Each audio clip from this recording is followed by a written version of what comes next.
It's 6 o'clock, I'm Simon Oxley. The headlines: St Albans sinkhole could take weeks to repair, another mass shooting in the US, and Royal Mail halts Aylesbury Post after dog attacks. BBC Three Counties Radio. Residents in St Albans have been told it could take weeks to repair a sinkhole that's appeared in their road. Experts say the hole in Fontmell Close is most likely to have been caused by the collapse of a previously unrecorded mine.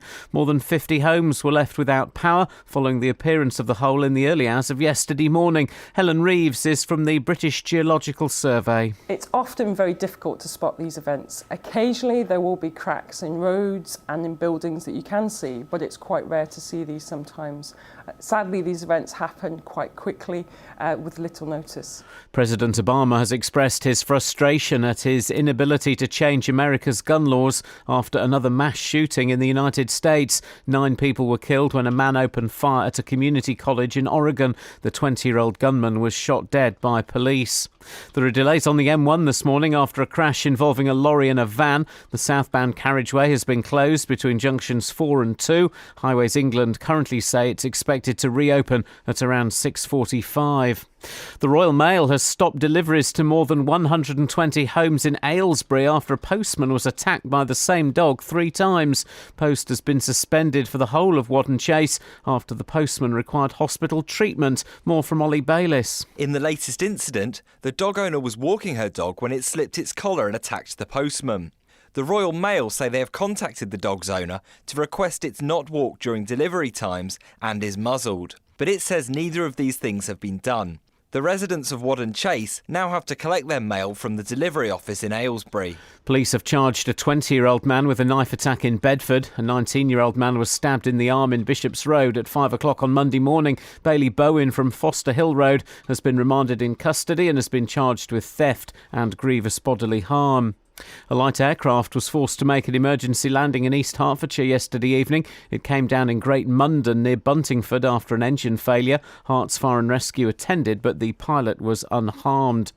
An animal welfare charity says more than 47,000 dogs have been abandoned in the UK in the last year. The annual survey by the Dogs Trust also found that more than 5,000 dogs were put down by local authorities in the year to April. John Grellis is from the Trust. Despite their best efforts, local authorities are struggling to cope with the number of strays, and that is because resources are stretched. And so as dog owners, or as future dog owners, we do need to consider our responsibilities when it comes to that as well. In sport, France beat Canada 41-18 in last night's Rugby World Cup game in Milton Keynes. Prince Harry was among a crowd of over 28,000 at Stadium MK, a stadium record. Milton Keynes Council say their shuttle buses carried over 7,000 fans away from the stadium within an hour of the final whistle. The weather: any mist and fog will clear during the morning to leave another dry and sunny day, a maximum temperature 17 degrees Celsius. And you can get the latest news and sport online at bbc.co.uk/Three Counties. Thank you, Simon. Morning, Iain Lee, BBC Three Counties Radio. To celebrate, to commemorate, to acknowledge, to appreciate the giant, I don't know... Well, it's a giant gash in the ground, isn't it, really? St Albans. Your stories of holes, gashes, nooks and crannies. Basically anything that you can put... Basically, hole stories, please. 03459 455 555. Ever been in a hole? Ever fallen down? If you've ever fallen down a hole. Or if you've ever fallen down a manhole. Oh! Like Dave Luton or Bod, then man alive, you get top dollar. I got married in a manhole when I was a kid. Ladies and gentlemen, thank you. And we'll have the we'll hear the full story, although I suspect we heard most of it just then, but we'll hear the full story later on. Ever been in a hole? And I'm not just talking about Luton. 03459 455 555. It's Holy Friday, guys. Across beds, hearts and bucks. This is BBC Three Counties Radio. It's interesting.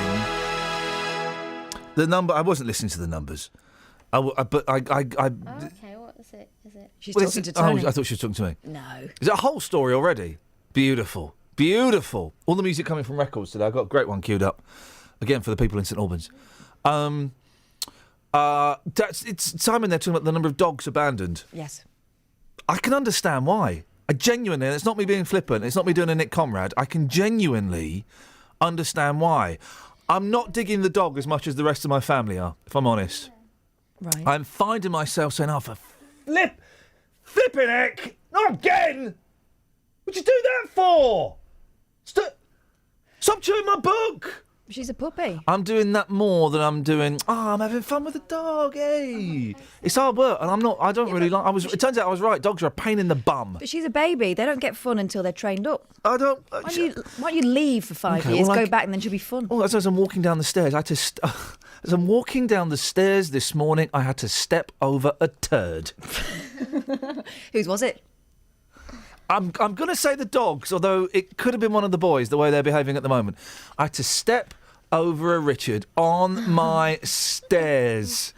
And it just sums up my life at the moment is cleaning up doo-doos. The internet is a wonderful thing, right?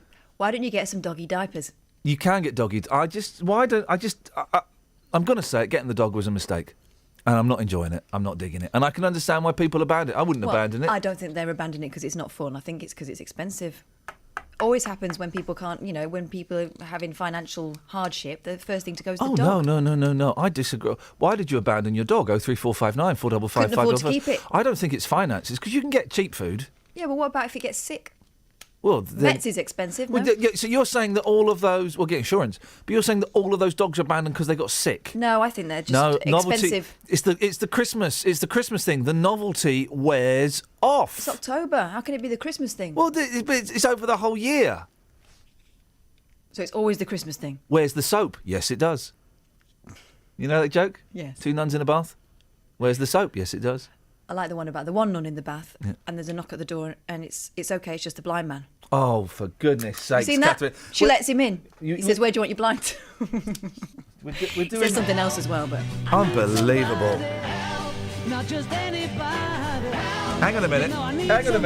Why is this only coming out in mono? Anyone? Right now, why is it only coming out in mono? Is it a mono? No. Is it a mono record, you utter plum? So that's why it's only coming out on one speaker. Kels, I'm looking at you as our technical wizard. Well, hang on a minute. Let's try another record. Although it wouldn't be the record. Hang on a minute. I was all queued up there, ready to go. Let's try Charlie Rich.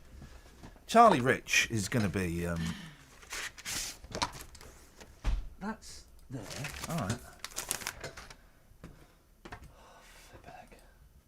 Right, Charlie Rich, hang on a second. It's only coming out on one speaker. You get down there, girl. Go on, get in there.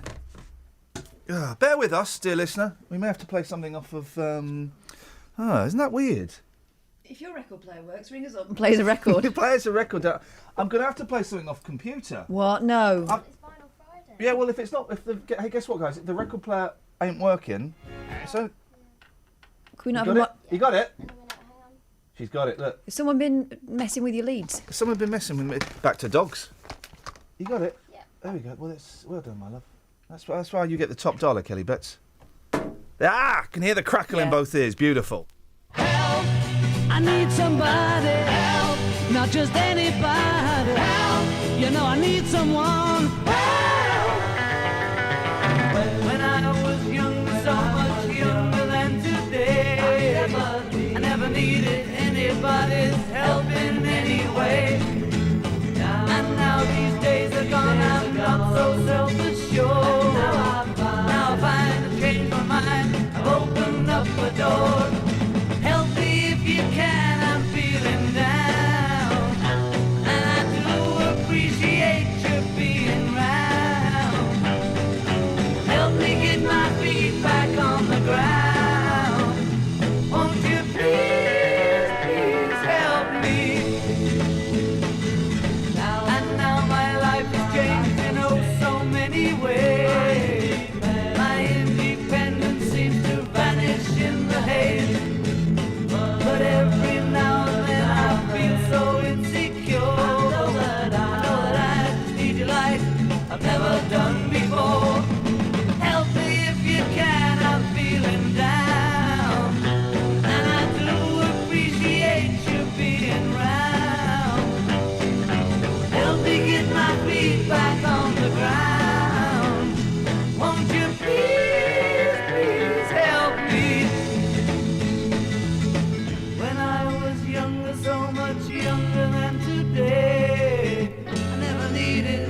anybody's help in any way. But now these days are gone, I'm not so self-assured. Now I find I've changed my mind, I've opened up the door. Help me if you can, I'm feeling down. And I do appreciate you being around. Help me get my feet back on the ground. Won't you please, please help me, help me, help me. It's a one-way with audio. People who live near a massive hole in the ground. It's been on all the telly in it, all the papers in it, St Albans in all the papers. That's appeared in St Albans fear they may have to stay away for at least a month. The 60-foot crater opened up in Fontmell Close yesterday morning, cutting off the water, gas and electricity supplies to more than 50 properties. Residents were evacuated to Batchwood Hall, which is where our reporter, Tony Fisher, managed to speak to Julie Langford. It's starting to hit me more now about how ridiculous, how bad it is and what impact it's going to have on us for the next few weeks, because it's our home at the end of the day and we can't go home tonight, really. We need to be somewhere else. So what are you going to do? I understand some people have been taken to a Holiday Inn or something at Bricket Wood? Or... All I know at this moment is we've been in touch with the insurance companies. We're sort of in communication at the moment to find out what hotels and where we can go. But the view is we'll probably be going to a hotel for approximately 2 weeks initially and then take it from there. But obviously, I know there's something like this in Hemel a couple of years ago. So all I tell myself, that, it might be a couple of weeks now, but apparently in Hemel it was like a year that they were out away from their home, so it really hasn't hit me yet, to be fair.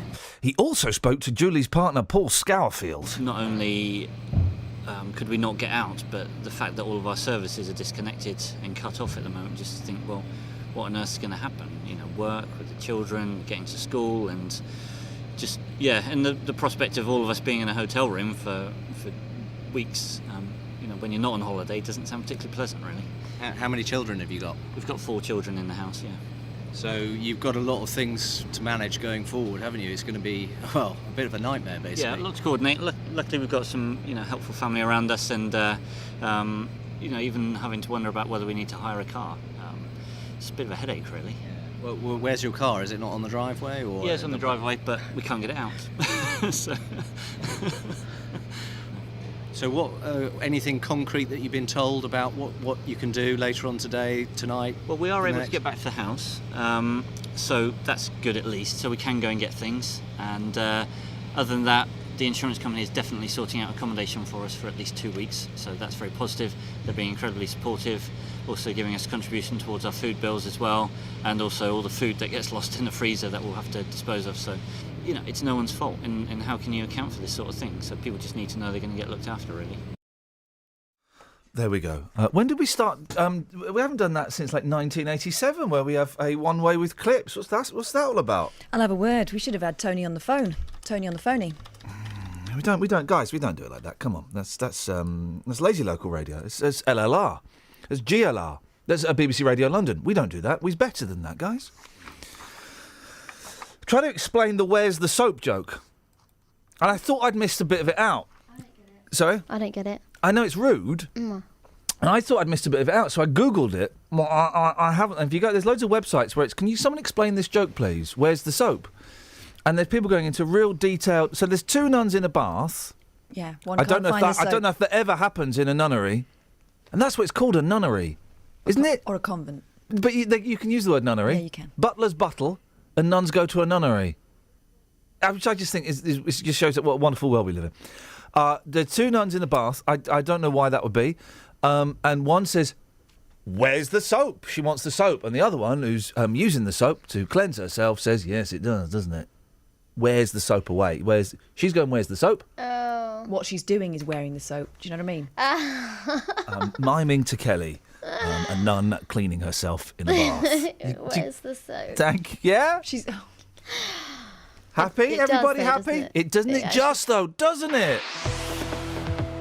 Travel news for beds, cards and bugs. BBC Three Counties Radio.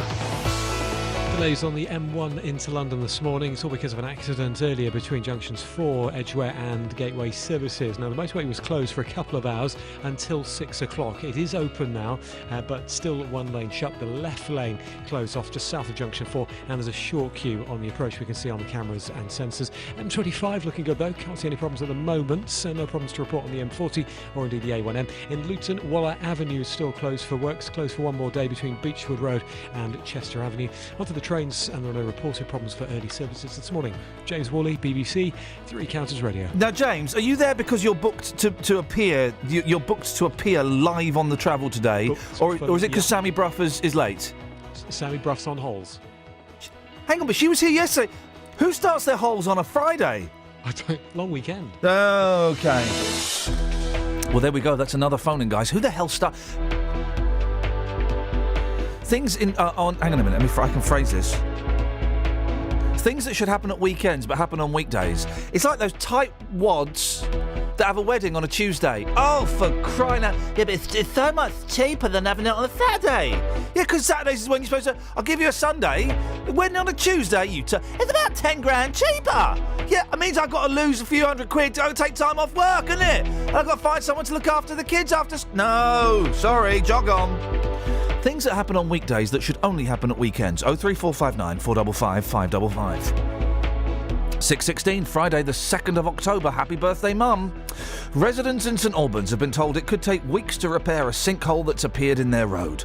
9 people have been killed in another mass shooting in America, and Royal Mail has stopped deliveries to more than 120 homes in Aylesbury after a postman was attacked by the same dog 3 times. Three Counties Sport. Tomorrow, all our teams are in action. We'll bring you commentary on Watford. Very, very, really exciting to lead this team because it's the emotion is very high. MK Dons. Opportunity, Murphy, 1-1!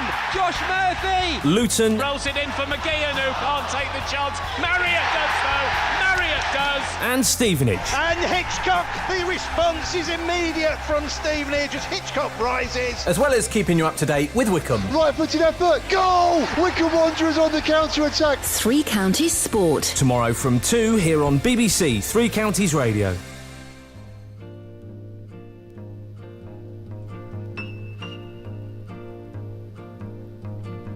É pau, é pedra, é o fim do caminho.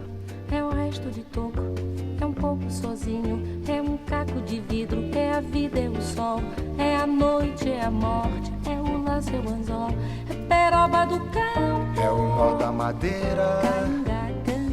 É o Matita Pereira, é madeira de vento. Da ribanceira, é um mistério profundo. É o queira ou não queira, é o vento ventando. É o fim da ladeira, é a viga, é o vão, festa da comida.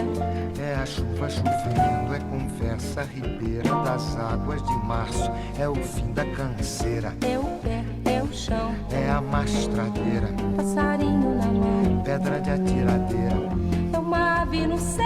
É uma ave no chão. É um regato, é uma fonte. É um pedaço de pão. É o fundo do poço, é o fim do caminho. No rosto desgosto, é um pouco sozinho. É um estrepe, é um prego. É uma ponta, é um ponto. É um pino, pingando. É uma conta, é um conto. É um peixe, é um gesto. É uma prata brilhando. É a luz da manhã. É o tijolo chegando. É a lenha, é o dia. É o fim da picada.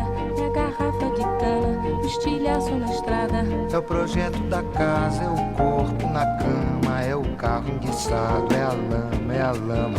É um passo, é uma ponte. É um sapo, é uma rã. É um resto de mato. Na luz da manhã.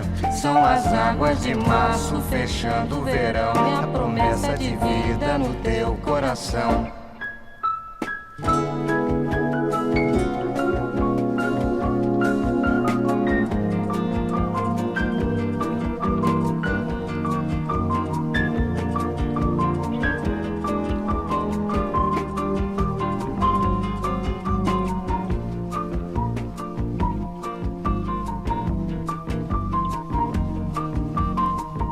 É uma cobra, é um pau. É João, é José. É um espinho na mão. É um corte no pé. São as águas de março fechando o verão. É a promessa de vida no teu coração. É pau, é pedra, é o fim, caminho, é resto, de topo, pouco, sozinho, passo, é uma ponte, sapo, é uma rã, é belo horizonte, é uma febre terçã, são as águas de março fechando o verão, é a promessa de vida no teu coração. Pau, edra, inho, oco, inho, agro, hidro, ida, horte, aço, sol, são as águas de março fechando o verão, é a promessa de vida no teu coração. Padaba, Baziza, Zazaziza, Azananenha, Anandede, Banandede, Just shut it, Carol.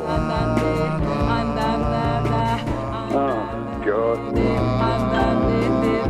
Are you real?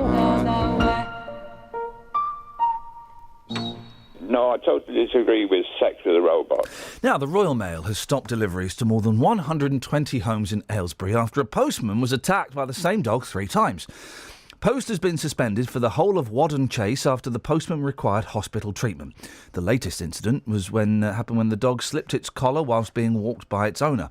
Well, Charlie Gilson lives on Wadden Close. Joins me now. Morning, Charlie. Good morning. What was you all got a letter, didn't you, saying that you weren't going to get your post anymore? We did, yes. That must have been a bit of a shock. Well, it was, because it come through the door about 4 o'clock in the afternoon. Right. The previous day we'd actually received post as well. Yeah. So it just come completely out of the blue that, from that day we were receiving no post. And so what, you all have to go and collect it from the post office, do you? Yes, up from the sorting office in town. That must be an inconvenience? Very much. I mean, there's no parking whatsoever there. Yeah. And, they've stopped post for nearly 120 houses. That's a lot of people going to be going through the sorting office. Do you know the person who and the dog involved in this? I don't know her. I've seen her walking. All right. And what kind of dog is it? It's just a small terrier type. Right, OK. They can still be vicious, though, can't they, terriers? Apparently so, yeah. Yeah, they got their horrible little things, little rats. Who do you blame for this, Charlie? I'm not very happy with the Royal Mail, to be honest. Why? Because their staff have been attacked 3 times and had to go to hospital. Yes, this is true, but they say in their letter they're liaising with the RSPCA and the police. Why have these authorities not given this lady the help she obviously needs? It's interesting, isn't it? Because when I heard this story yesterday, yeah. I think both sides don't come off particularly well. I think the Royal Mail could perhaps be a little bit more flexible. But instantly I went, well, it's her fault. She, as a recent dog owner, it's up to her to keep the dog under control, isn't it? Well, I would have thought. You like to think that, but the lady, in her defence, she is elderly. She walks with a trolley frame, and she obviously feels in her heart she's doing the best for that dog by taking it out walking. Yeah.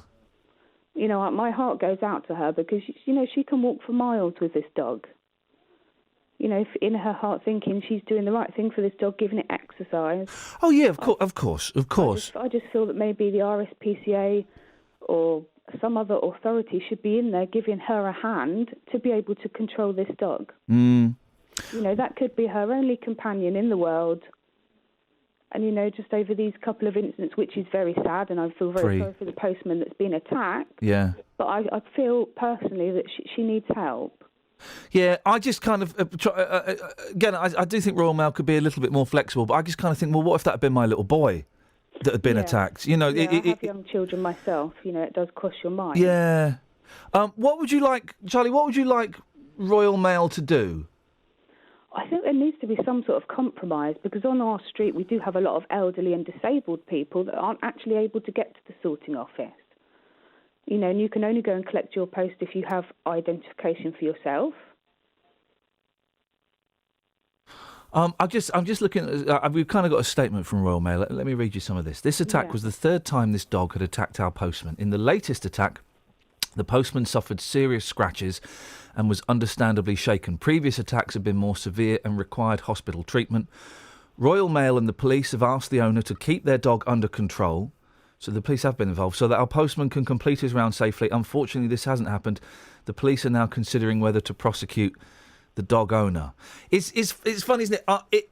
It's an old lady, so kind of we instantly feel a little bit more sympathetic to her. But I do think, well, if it had been some bloke in his 30s or his 20s, I think, well, I know I certainly would be a little bit more, oh, well, shame on him. He should sort that dog out and prosecute him. Yeah. Yeah, it's a very difficult one, isn't it? It's a tough one, isn't it? It is a tough one. Any idea how long this is? I'm not siding with anybody, really. No, I'm obviously very cross because I work shifts and of course. finding time to go to the post office uptown is an inconvenience to me. How long is... What's the street like, Charlie? Is it a long street? Is it cul-de-sac? I don't know it. No, it comes out on from a main road and then it sort of bends all the way around onto another main road. Right, OK. So it's quite a fairly long street, really. Yeah, and I think I think that at least a couple of the attacks, it wasn't as they were posting the letter. It was as she was walking the dog up and down the street, I think, which is why the whole street's been suspended. I think because they can't guarantee which way the lady was going to walk, it's affected now nearly 120 people. What a mess. What a mess. It is. And have they given any idea how long it will take to resolve this? There's nothing. I mean, the letter was a bit contradicting when it comes through the post. It was dated the 16th of September, yet we were still receiving post up until Wednesday. And also a beautiful irony that they decided to tell you that they weren't going to deliver letters by delivering you a letter saying they weren't going to be delivering letters anymore. Exactly. I mean, that's what's the thing. Oh, well, Charlie, well, listen, we're going to keep an eye on this. I hope it gets resolved soon because I can feel your frustration and I would be exactly the same. So we'll keep our fingers crossed. Lovely. Thank you, Charlie. I appreciate you talking to us at what is, let's be honest, a ridiculous time of the morning. Interestingly, Catherine, what did the police say when we asked them to speak to us about this? Right at the bottom of the script. The police called us yesterday to ask for details of the attack because they said they'd spoken to someone from the Royal Mail about this but have lost the details. Oh, dear. It's funny, isn't it, because when this story was being touted yesterday, I went, well, it's her fault. Straight away, it's totally her fault. She's the one that's responsible for the dog. And it's whether she's... I mean, and you know, it's Charlie, I think, was very balanced in her, description of the scenario. So well done for that. I'm probably going to be slightly less so. Love your thoughts, dear listener. It's Royal Mail versus an old woman. 03459 455 555. Who right? Who wrong? But whether she, if it's an old woman with a terrier, right? They're ratters, and they are rats, okay? But if it had been a 20-year-old bloke with a Rottweiler, hang him. Oh, get that dog. Get that dog. It should be destroyed. The assumption being that they'd love their dogs less. Yeah. And that they encourage their dogs to be violent. Dogs are violent. Trust me. I know. I'm finding out the hard way. And if it's not violent with their mouths, then it's violent with their bums as they do dirty protests on the stairs. I think Royal Mail are being a little bit stupid about it. There must be ways around it. This will be the downside of the health and safety. Health and safety says we can't deliver down that street. Well, remember they had a massive. I say massive. They had a training session, didn't they, to deal with dog attacks? So I guess it's not just about this one; it's about how they deal with dog attacks at large. All right, simple question, and we can't. Who's right, who's wrong in this? Who are the good guys? Who are the bad guys? Are you siding with Royal Mail, or are you instead siding with the old lady? 03459 455 555. BBC Three Counties Radio. Let's get the Trav. Travel news for beds, cards and bugs. BBC Three Counties Radio. Actually, we're just getting word of problems in Ampthill. The A507 blocked with a serious accident at Woburn Street. Bedfordshire Police are on scene. The air ambulance is heading to the scene as well. So the A507 in Ampthill at Woburn Street blocked with a serious accident this morning. Onto the M1, and it's still quite slow into London approaching Gateway Services because of the accident earlier. I think all lanes have just reopened, but there's still a short queue on the approach. And on to the trains, no reported delays this morning. James Worley, BBC Three Counties Radio. Across beds, hearts and bugs. This is BBC Three Counties Radio.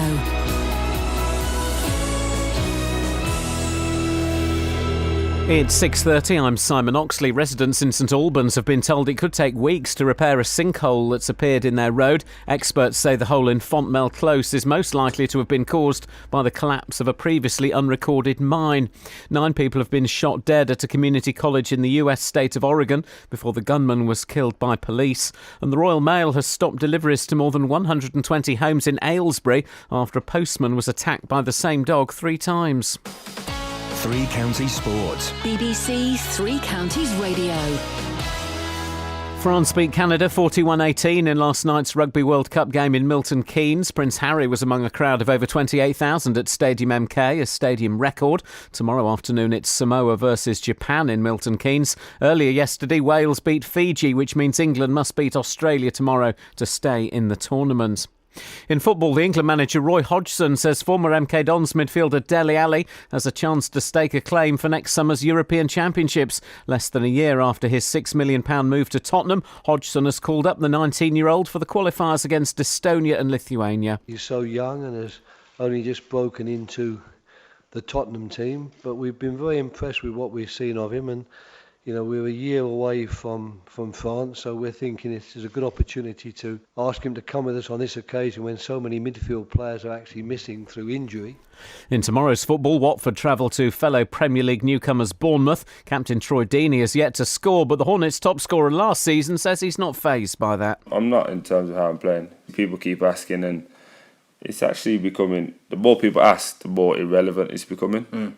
Do you know what I mean? So I just go, oh yeah, it's part and parcel, and just carry on doing what I'm doing. But for me, the main thing is that the gaffer respects what I'm doing and the players respect what I'm doing. Also tomorrow in the Championship, Milton Keynes Dons aim to end a 6-game losing run as they travel to Bristol City. League 2 leaders Wickham host Northampton. In-form Luton go to Hartlepool. Struggling Stevenage are at home to Carlisle. And in last night's Europa League matches, Liverpool drew 1-1 at home to the Swiss side Sion, and Tottenham drew 1-1 in Monaco. BBC Three Counties News and Sport. The next full bulletin at 7. Thank you very much indeed, boss.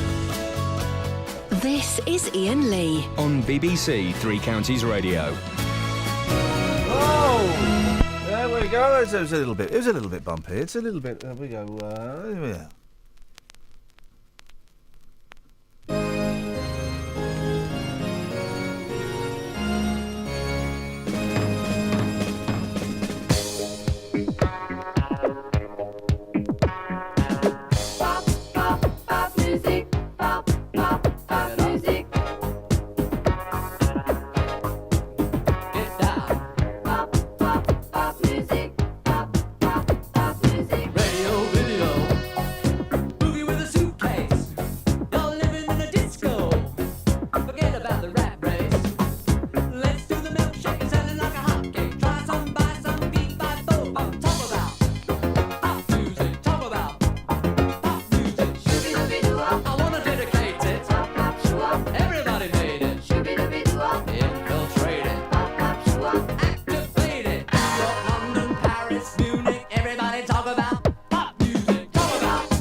Okay, so we're asking for your whole stories, please. You can take that as loosely as you want, guys. Be as loose with the holes as you desire. 03459 455 555. Royal Mail versus a dog. Who's right, who's wrong? I think they both come over as a little bit stupid, but I'm kind of more on the side of Royal Mail. I think. And there was something else, Catherine. I cannot for the life of me remember what it was. Any ideas? Manholes. What? You were interested in manholes. What do you mean? No, I've been down one. I've done holes. Mentioned holes. There was something else. I can't think what it was. Oh, it don't matter. 03459 455 555 is the telephone number. If you want to give us a call, you're more than welcome. Oh, bloke in the microphone now. There we go. What you got in the papers? I've just seen this story about a teacher. A widowed teacher is fighting to save her career and good name following a conviction for assault. Have you seen what happened? Yes, I have. Sack her. There's all the papers have got sympathy for that. I'm in a right mood today because all my sympathy is for the man and against the little people. Read this. She's bang out of order. Yeah, Regina Hungerford. Sorry? Regina. I mean, that's a name, isn't it? Yeah. She's 54. She denies the 17-year-old boy's claim that she hit him for playing a music video on his mobile phone during a lesson, but she admits she lost it and threw his phone out of the window. She insists she didn't strike him with a book. She was found guilty of common assault by magistrates and is now planning to appeal against the conviction so she can continue her teaching career and work with the Girl Guides. I wouldn't want to look after my kid. No, I wouldn't want to anywhere near my children. The claim Mind you, is... I would not be very happy with my kid for disrupting a No, lesson like give that. him right. The claim is that she grabbed his phone, chucked it out the window and whacked him around the head with a book, OK? The victim can't remember whether she was hit or not. He remembers Concussed. she took a swing at him with it, apparently. Concussed. You think? Yeah. What I can remember is her hitting the table while shouting. Although I was a bit dazed, I was not injured. Listen, here we go, teachers. But they go into her being a widow and stuff. That makes no difference. Irrelevant. What happened to the draw, the teacher's draw, where if you were good, at the end of the day, you'd get back your catapult or your playing cards or indeed your copy of Razzle. Never got that back. Well, the teacher's... Is that true? It's based on a true story, yes. The teacher's drawer was where... Do they not confiscate stuff anymore? Confiscate the telephone. I had a ring confiscated, then he lost it. These days, we would have sued him. Exactly. In my day, he just went, oh, tough. There's lots of stories today where we're supposed to be on the side of the little person... And actually, I'm thinking, no. They're bang out of order. We are on the side of the little person, the 17-year-old. All the coverage of that is we should feel bad about the teacher whose career is ruined. Well, you shouldn't have hit a child and chucked the phone out of a window. Morning, Mark. Morning. How you doing? I'm all right. Oh, do you know what? I've got a bit of a cob on today, Mark. Again, what's wrong? Again. No, it will be if I didn't have a cob on, it will be what's wrong. What have you got for us, boss? Just in regards to your Royal Mail dilemma. Yes. They've probably offered it to other members of Royal Mail team. They've turned around and said, no, he's been attacked 3 times in a set period of time. We're not putting our health on the line. So they've had no choice but to suspend that postage in that area. Put a what on the what? What did you say? I said they've probably offered it round to other guys to take on that patch for that road. And they've turned around and went, no, he's been attacked so many times in a period of time. We're not putting our health on the line. Health on the line. So that was the bit I missed. Yeah. And there's been 3 attacks, and at least one of them is involved going to hospital. Well, in that case, I wouldn't post down there, would you? I mean, no, I wouldn't. Now, part of me does think it's a whole street, and they've been attacked in the street. Okay, but if you're a postman and you see the old lady with the dog cross the road, is that not is that an option? I mean, actually saying that, I think the dog has slipped off the lead at one point as well. So I think you did say that earlier. Yeah, I see. He didn't have much of a choice then, did he? I think they're both. Hey, and the police have lost all the information about it. They were asking us for the info. Good old police, though, isn't it? Good old police, though, isn't it? Thank you, Mark. It's 1 vote to the Royal Mail. At the end of the show, if we get enough votes, we'll put the dog down. Oh, don't. No, but I mean, really, 03459 455 555 is the telephone number. So, those kids, they were kids, weren't they? Yes. They were 16 to 20, so they're kids, that died on the quad bike, right? You know, there's this quad bike thing, and I don't know if playing bad is necessarily appropriate, but it doesn't matter, we're there now. They died on their quad bike. They crashed into something on the A6201 near Wakefield, right? And so all their mates have gone to pay respect They've stood at the crash site and taken a selfie. Now, I think this is obviously a generational thing because, well, not only is it a selfie, right? Some of them are holding up the flowers that you tie, the roadside memorial flowers. When this gravy train comes off its biscuit wheels, I'm going to start a shop that just sells roadside memorial flowers, the RMF, because I'm going to make a fortune. So they're holding that. They got this big silver balloon, and they're stood there, and some of them are giving the thumbs up. They're all smiling. Some of them are doing duck faces. Oh, wow. They're all smiling. Not one of them is like, friends. I don't. Friends of 4 youngsters killed in a quad bike smash pose for a selfie at the scene. The group of 22 posted the tribute on Facebook. Other pals said, they'll be proud of you all. But some locals said the pic was insensitive. The 4, aged 16 to 20, died on the A6201 near Wakefield, West Yorkshire on Sunday. Let's go to our young person correspondent. Is that weird or what? It's nice that they've all come together. Yeah. For them. Yes. It is weird that they've taken a picture and socialised it. Thank you.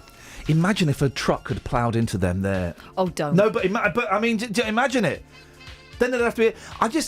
It's obviously a generational thing because it seems to me to be wholly inappropriate. But they document everything now, don't they, with a photo?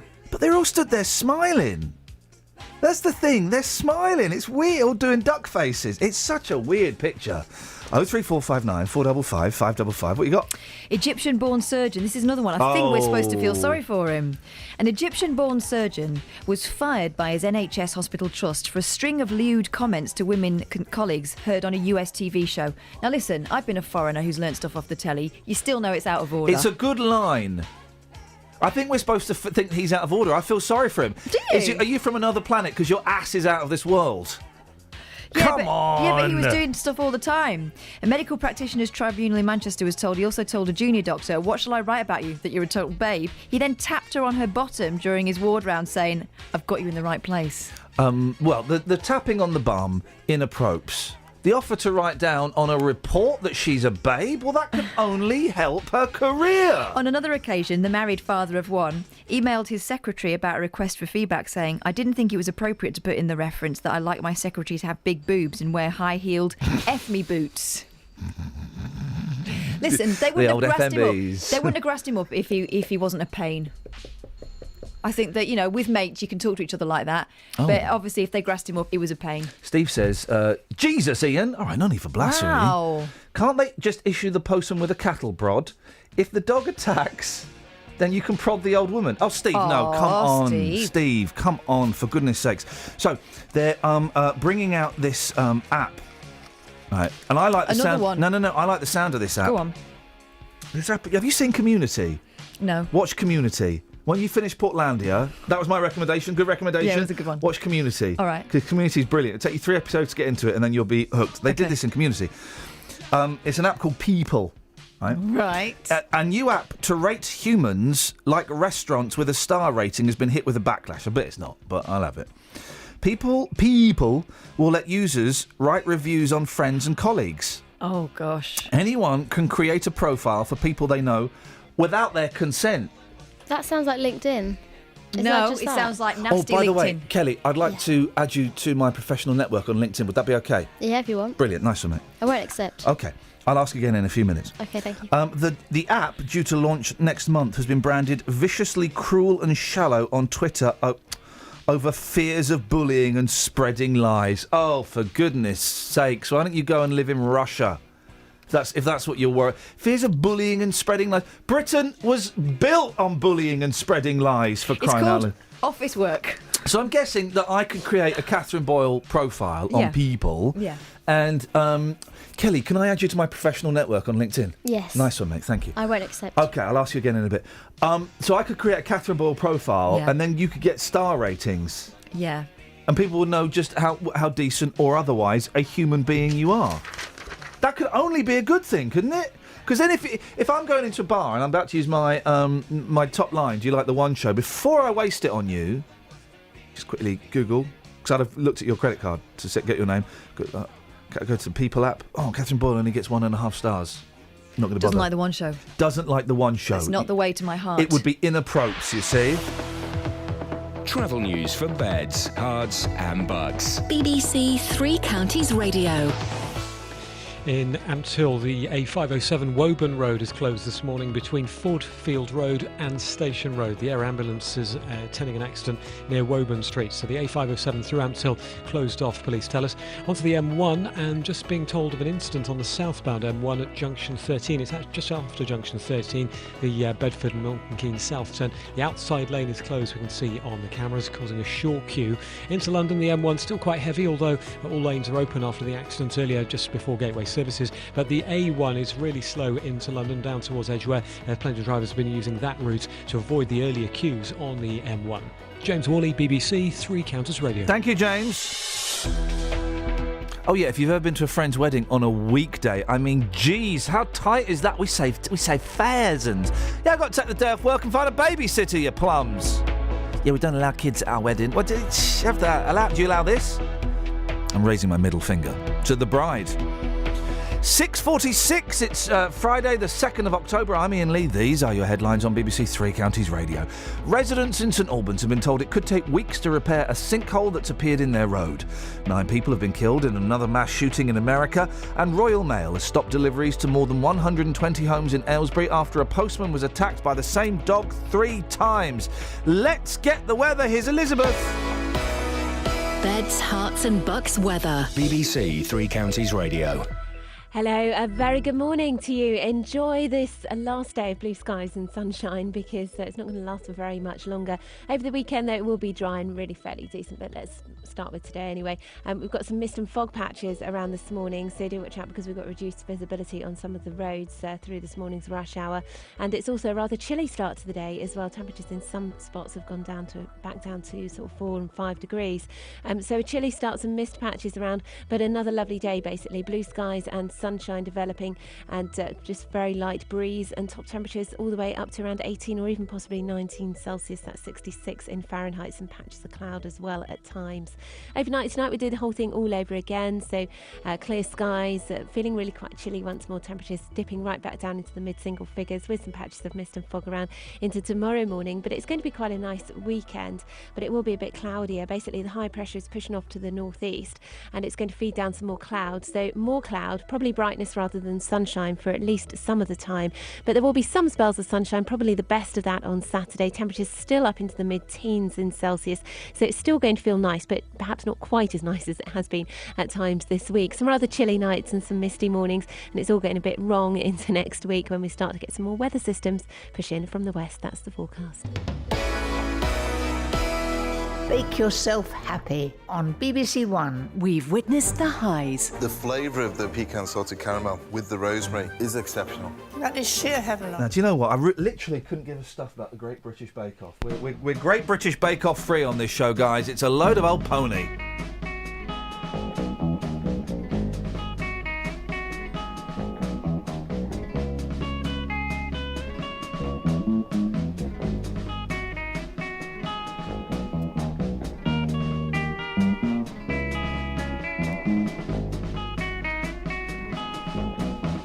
C'est le temps de l'amour, le temps des copains et de l'aventure. Quand le temps va et vient, on ne pense à rien malgré ses blessures. Car le temps de l'amour, c'est long et c'est court, ça dure toujours, on s'en souvient. On se dit qu'à 20 ans, on est les rois du monde. Et qu'éternellement il y aura dans nos yeux tout le ciel bleu. C'est le temps de l'amour, le temps des copains et de l'aventure. Quand le temps va et vient, on ne pense à rien malgré ses blessures. Car le temps de l'amour, ça vous met au cœur beaucoup de chaleur et de bonheur. Un beau jour c'est l'amour et le cœur bat plus vite. Car la vie suit son cours et l'on est tout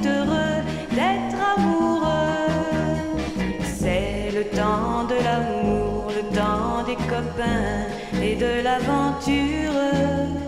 Quand le temps va et vient, on ne pense à rien malgré ses blessures.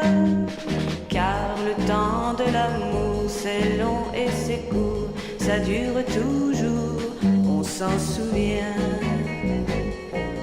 On s'en souvient. On s'en souvient.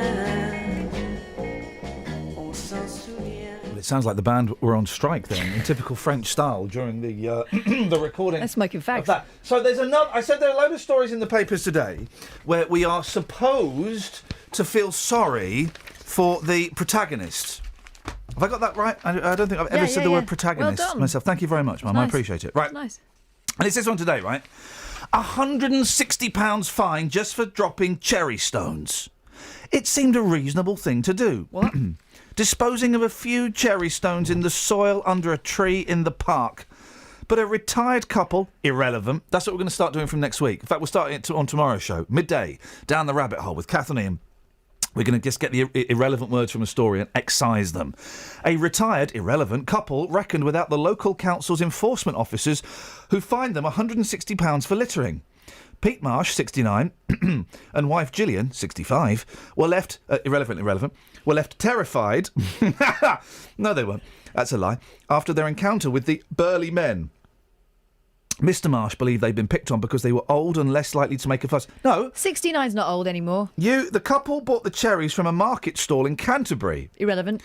Can they... you've seen my party trick of... It takes 20 minutes, but I can tie cherry stalks into a knot with my tongue. It takes ages. I was doing it for the kids the other day and they got bored and went off. And I went, come back, I've got it. Oh, no, so I'll give you a call when it's ready. The couple bought the cherries from a market stall in Canterbury and then sat down on the bench to enjoy a snack. This goes into real detail. They ate around 15 cherries between them. This is a very, very specific story. They ate around 15 cherries between them, and when they got up to leave, they carefully placed the stones in the soil by a tree which was in the middle of the circular bench they were sitting on. As they walked off, however, the couple were approached by two enforcement officers who said they should have put the cherry stones in a nearby bin. There was a bin nearby. Yeah, of course they should. It's littering. The officers separated the couple, took them to one side and demanded they show identification. What if they allowed themselves to be separated? That's that fault. Here we go. Mr. Marsh of Deal, Kent, who'd travelled to the cathedral city for a hospital appointment, all irrelevant, said he and his wife were each issued with an £80 on-the-spot fine. He said they were both shaken by the incident and told their local paper, "We were approached by two men who were quite intimidating. We thought they were policemen." No, you littered. And you can't just leave cherry stones on there, because what happens? Let's ask Kelly. What happens if you just leave cherry stones lying around? Must be tired. Oh, for goodness sakes. What happens? Well, I mean, they probably won't grow because they're market cherries. You get spontaneous cherry trees growing. I bet they won't even grow. If there were cherry trees growing everywhere, geez, the world would be full of cherries, and I hate cherries. They littered. There was a bin nearby. They were in a park. Put them in your pocket, hold them in your hand, or don't have the cherries. There's littering. They were fine. Good. Mr. Marsh said he and his wife, we were too scared at that point as we didn't really know what was going on. It was terrifying. We are law-abiding people. Obviously not. You broke a law. Mr. Marsh said he and his wife supported Canterbury City Council's stance on litter, but claimed that issue a penalty of £160 for biodegradable cherry stones was overzealous. First of all, it would take them... we'll research the science. It would take ages for them to biodegrade. And then they're getting off lightly. The council has now agreed to refund one of the £80 fine. So they're only paying 80 quid for littering. You got off lightly, you chancers. You absolute chancers. I think it's outrageous that they're kicking up a stink about that, for crying out. It's outrageous, April. Good morning. Good morning, April. Good morning. Good morning, April. Good morning. Hello. Good morning, April. I mean, how long are we just going to... Good morning. Yes, April. Good morning. Good morning. Good morning. April. Good morning. Yes, April. Yes. Good morning. Good morning. Have you got a... What the hell? Have you got a story about holes? Yes. more specifically, I fell down a rabbit hole. Ladies and gentlemen, well, we're all falling. We're about to climb out of one now. We'll be falling down one tomorrow at midday. You fell down a rabbit hole, and what was in that rabbit hole? Was it rabbits wearing little blue jackets having tea? They put down their teacups and looked up and went, "Mama!" Is that what happened? No. But my foot was stuck in it in the end. Did you twist your ankle? Yes, quite majorly actually. Oh, you say majorly? Why? Well, it was lucky it was only a year and a half after my son was born, so I still remembered all of those. But otherwise I would have blacked out. So it was really painful. The birthing technique helps with falling down rabbit holes. It does. Good to know. It helps with all pain. There aren't enough. There are no more. There aren't enough women twisting their ankles or gentlemen spraining their wrists. There's none of that going on. It used to happen all the time in the 70s, and it wasn't a good film or TV drama unless they were escaping from a monster and the woman tripped over a log, which I nearly did this morning coming down the stairs. But she would be carried, and a man would say, "Go without me, I'll only slow you down." Yeah, because men are braver than women. And my husband just said, "Are you feeling all right? Can we still get home?" Hero. What a hero. Ever been to a wedding on a weekday? No, I refuse. Well done, you, April. You were right to refuse. They are complete tightwads. The kind of people that would do such a thing, complete and utter tightwads. Story, it's sad but true. It's about a girl that I once knew. She took my love, then ran around with every single guy in town. Hey, hey, whoa, hey, hey, whoa, hey, whoa, la la la la, hey, hey,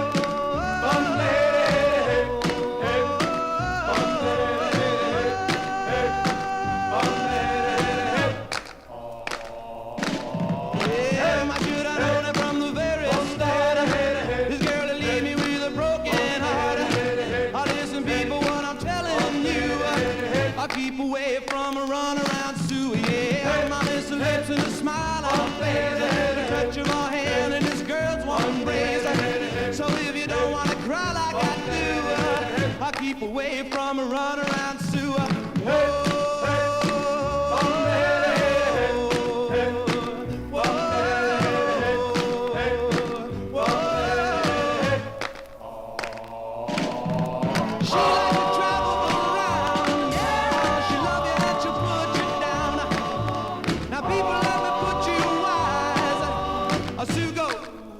Out with other guys, here's the moral and the story from the guy who knows.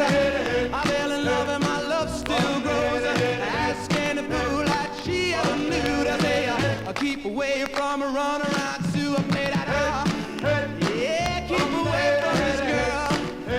I know what you. Your whole stories, dogs versus postmen. And weekday weddings, how tight. In fact, other things that should happen at the weekend, but you've been forced to do them in the week. 03459 455 555. Travel news for beds, cards and bugs. BBC Three Counties Radio. The M1 slow-moving southbound from junction 14 towards 13. It's all because of a breakdown earlier. It wasn't an incident, it was actually a breakdown. The motorway's fully open, but there's a short queue on the approach to the Bedford and Milton Keynes south turn. Still slow into London on the M1, heading down towards Gateway Services, despite the accidents being cleared. It's still slow on our speed sensors. The A1, that's really heavy down to Mill Hill Circus, slow-moving, in fact, from the Holiday Inn. And Woburn Road in Ampthill, the A507 closed with a serious accident between Fordfield Road and Station Road. The air ambulance is on scene. James Worley, BBC Three Counties Radio. Thank you very much, James. We're climbing out of the rabbit hole. Shh, don't tell them what happened. It's the best hour of the show, and those suckers that join us now don't have a clue. Who's in the right, the Royal Mail or the old lady with the dog? Give us a call. Local and vocal across beds, hearts and bucks. This is BBC Three Counties Radio.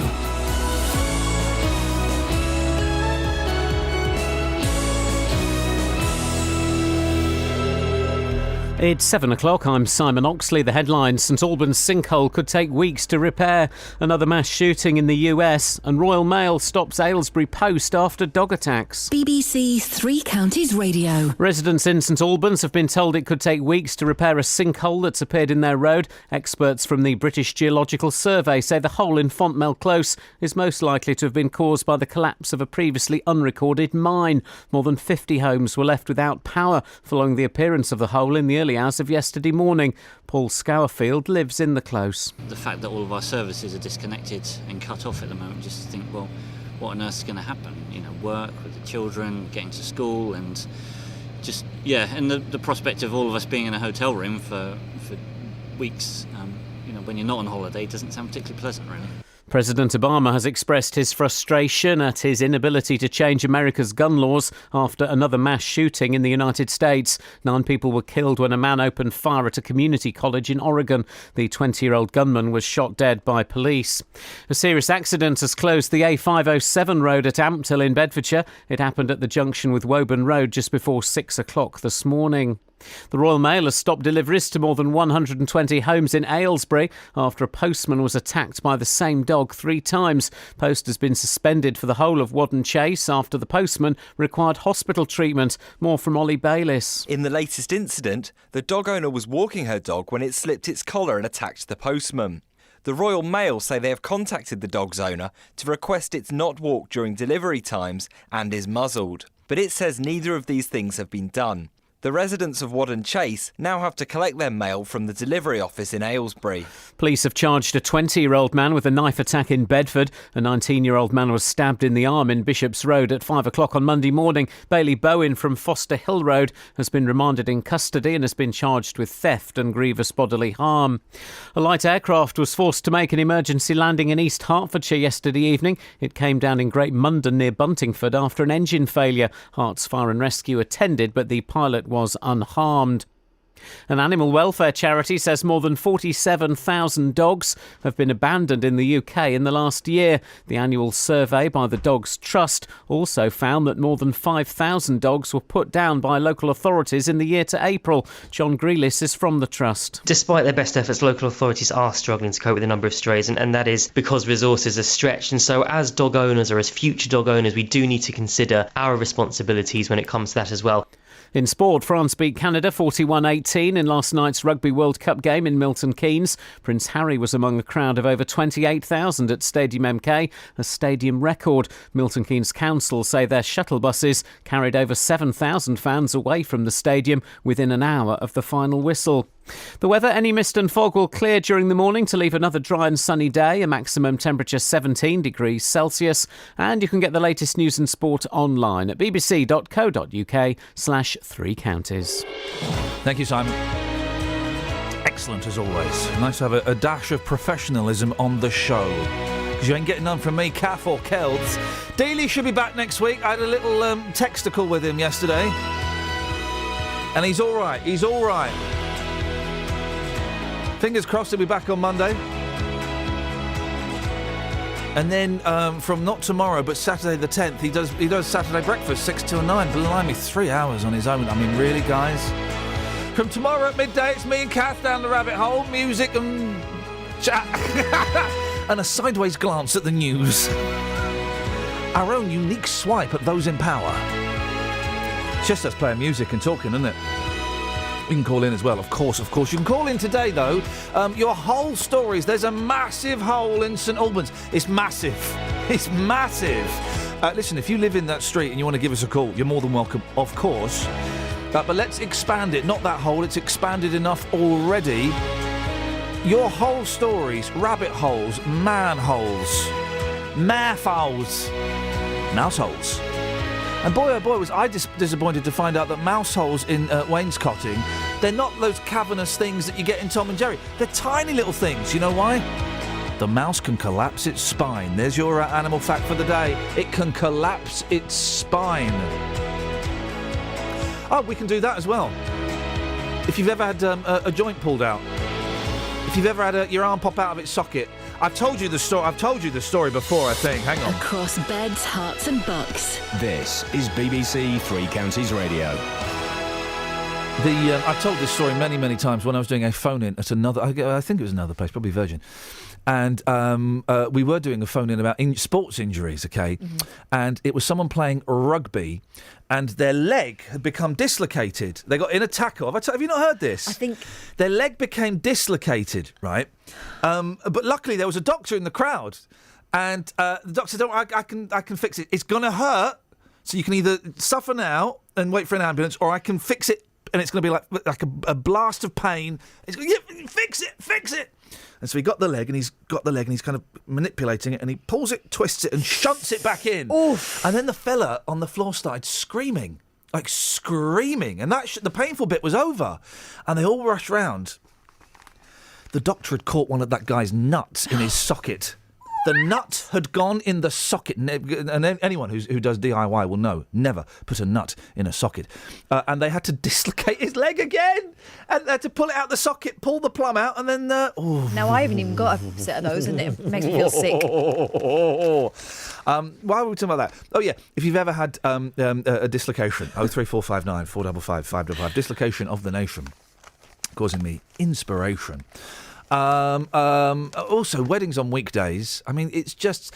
We decided we're going to get married on a Wednesday. Why? It saves thousands. Two sets of people do that, right? Selfish people. Cheapskates. Yeah. Posh people. Yeah. Because they're assuming you're not having to work the next day because you don't work. Yeah, it's just... Well, I've got to take I'm not going to take a day off work, and I'm going to take the kids out of school. Oh, no, we're not allowing kids at the wedding. Excuse me? That's what it's all about, man. The circle of life. No kids at the wedding. It's not a wedding, right?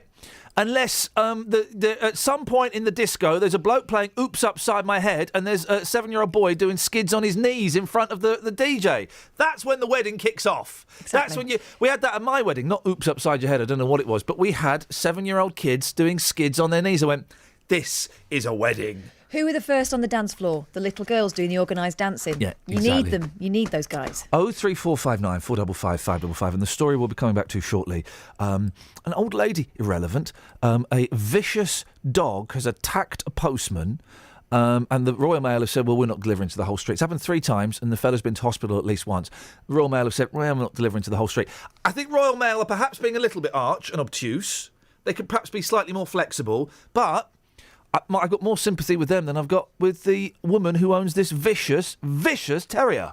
Is it terrier or Jack Russell? One of the two. Terrier. It's a terrier-type dog. Terrier-type dog. And, but she's old. Yeah, and imagine if that was your kid that was attacking postmen. The dog's postmen. out of control, isn't it?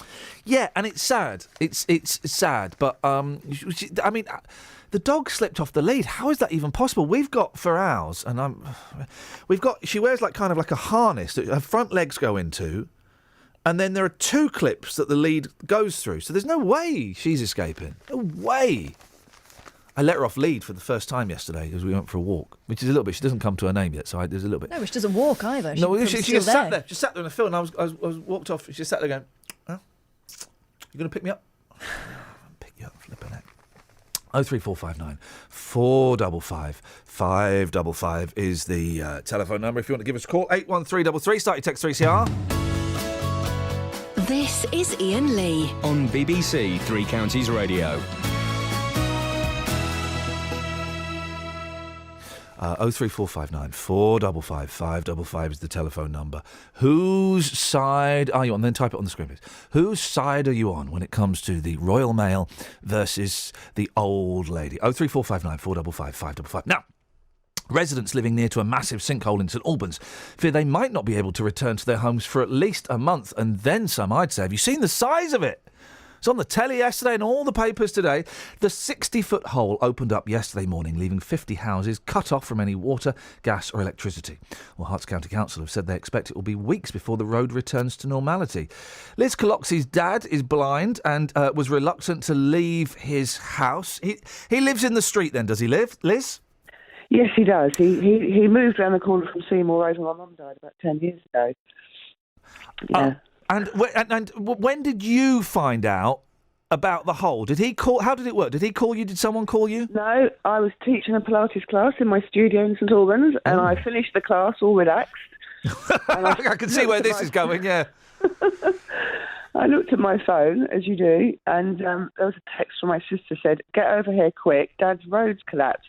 get over here quick. And I'm like, okay. Yeah, okay. You don't get that very often, No, basically, yesterday I took him for a walk and we bumped into a neighbour, and the neighbour said, have you seen this hole? This was the day before yesterday. Yeah. And it was all fenced in, and sort of had a look, and he said it's really, really deep, and it's this weird hole. Because I've heard talk, this is the hole before the sinkhole. How big was the hole a couple of days ago? I don't know. It looked about sort of, I don't know, 8 foot wide, and apparently it was very, very deep. Yeah. And apparently it'd been like that for about a week and a half. I thought it was roadworks because it had, it had bollard things around it and what have you. You couldn't get into it. Yeah. But I actually heard the day before that it was actually this weird hole. Yeah. And I just then had this kind of very intuitive thought that wasn't the end of it. I don't know why. It just felt a bit weird. So basically, I don't know. Why that water thing kept going and the water ball didn't get out, I don't know. So you fast forward to yesterday.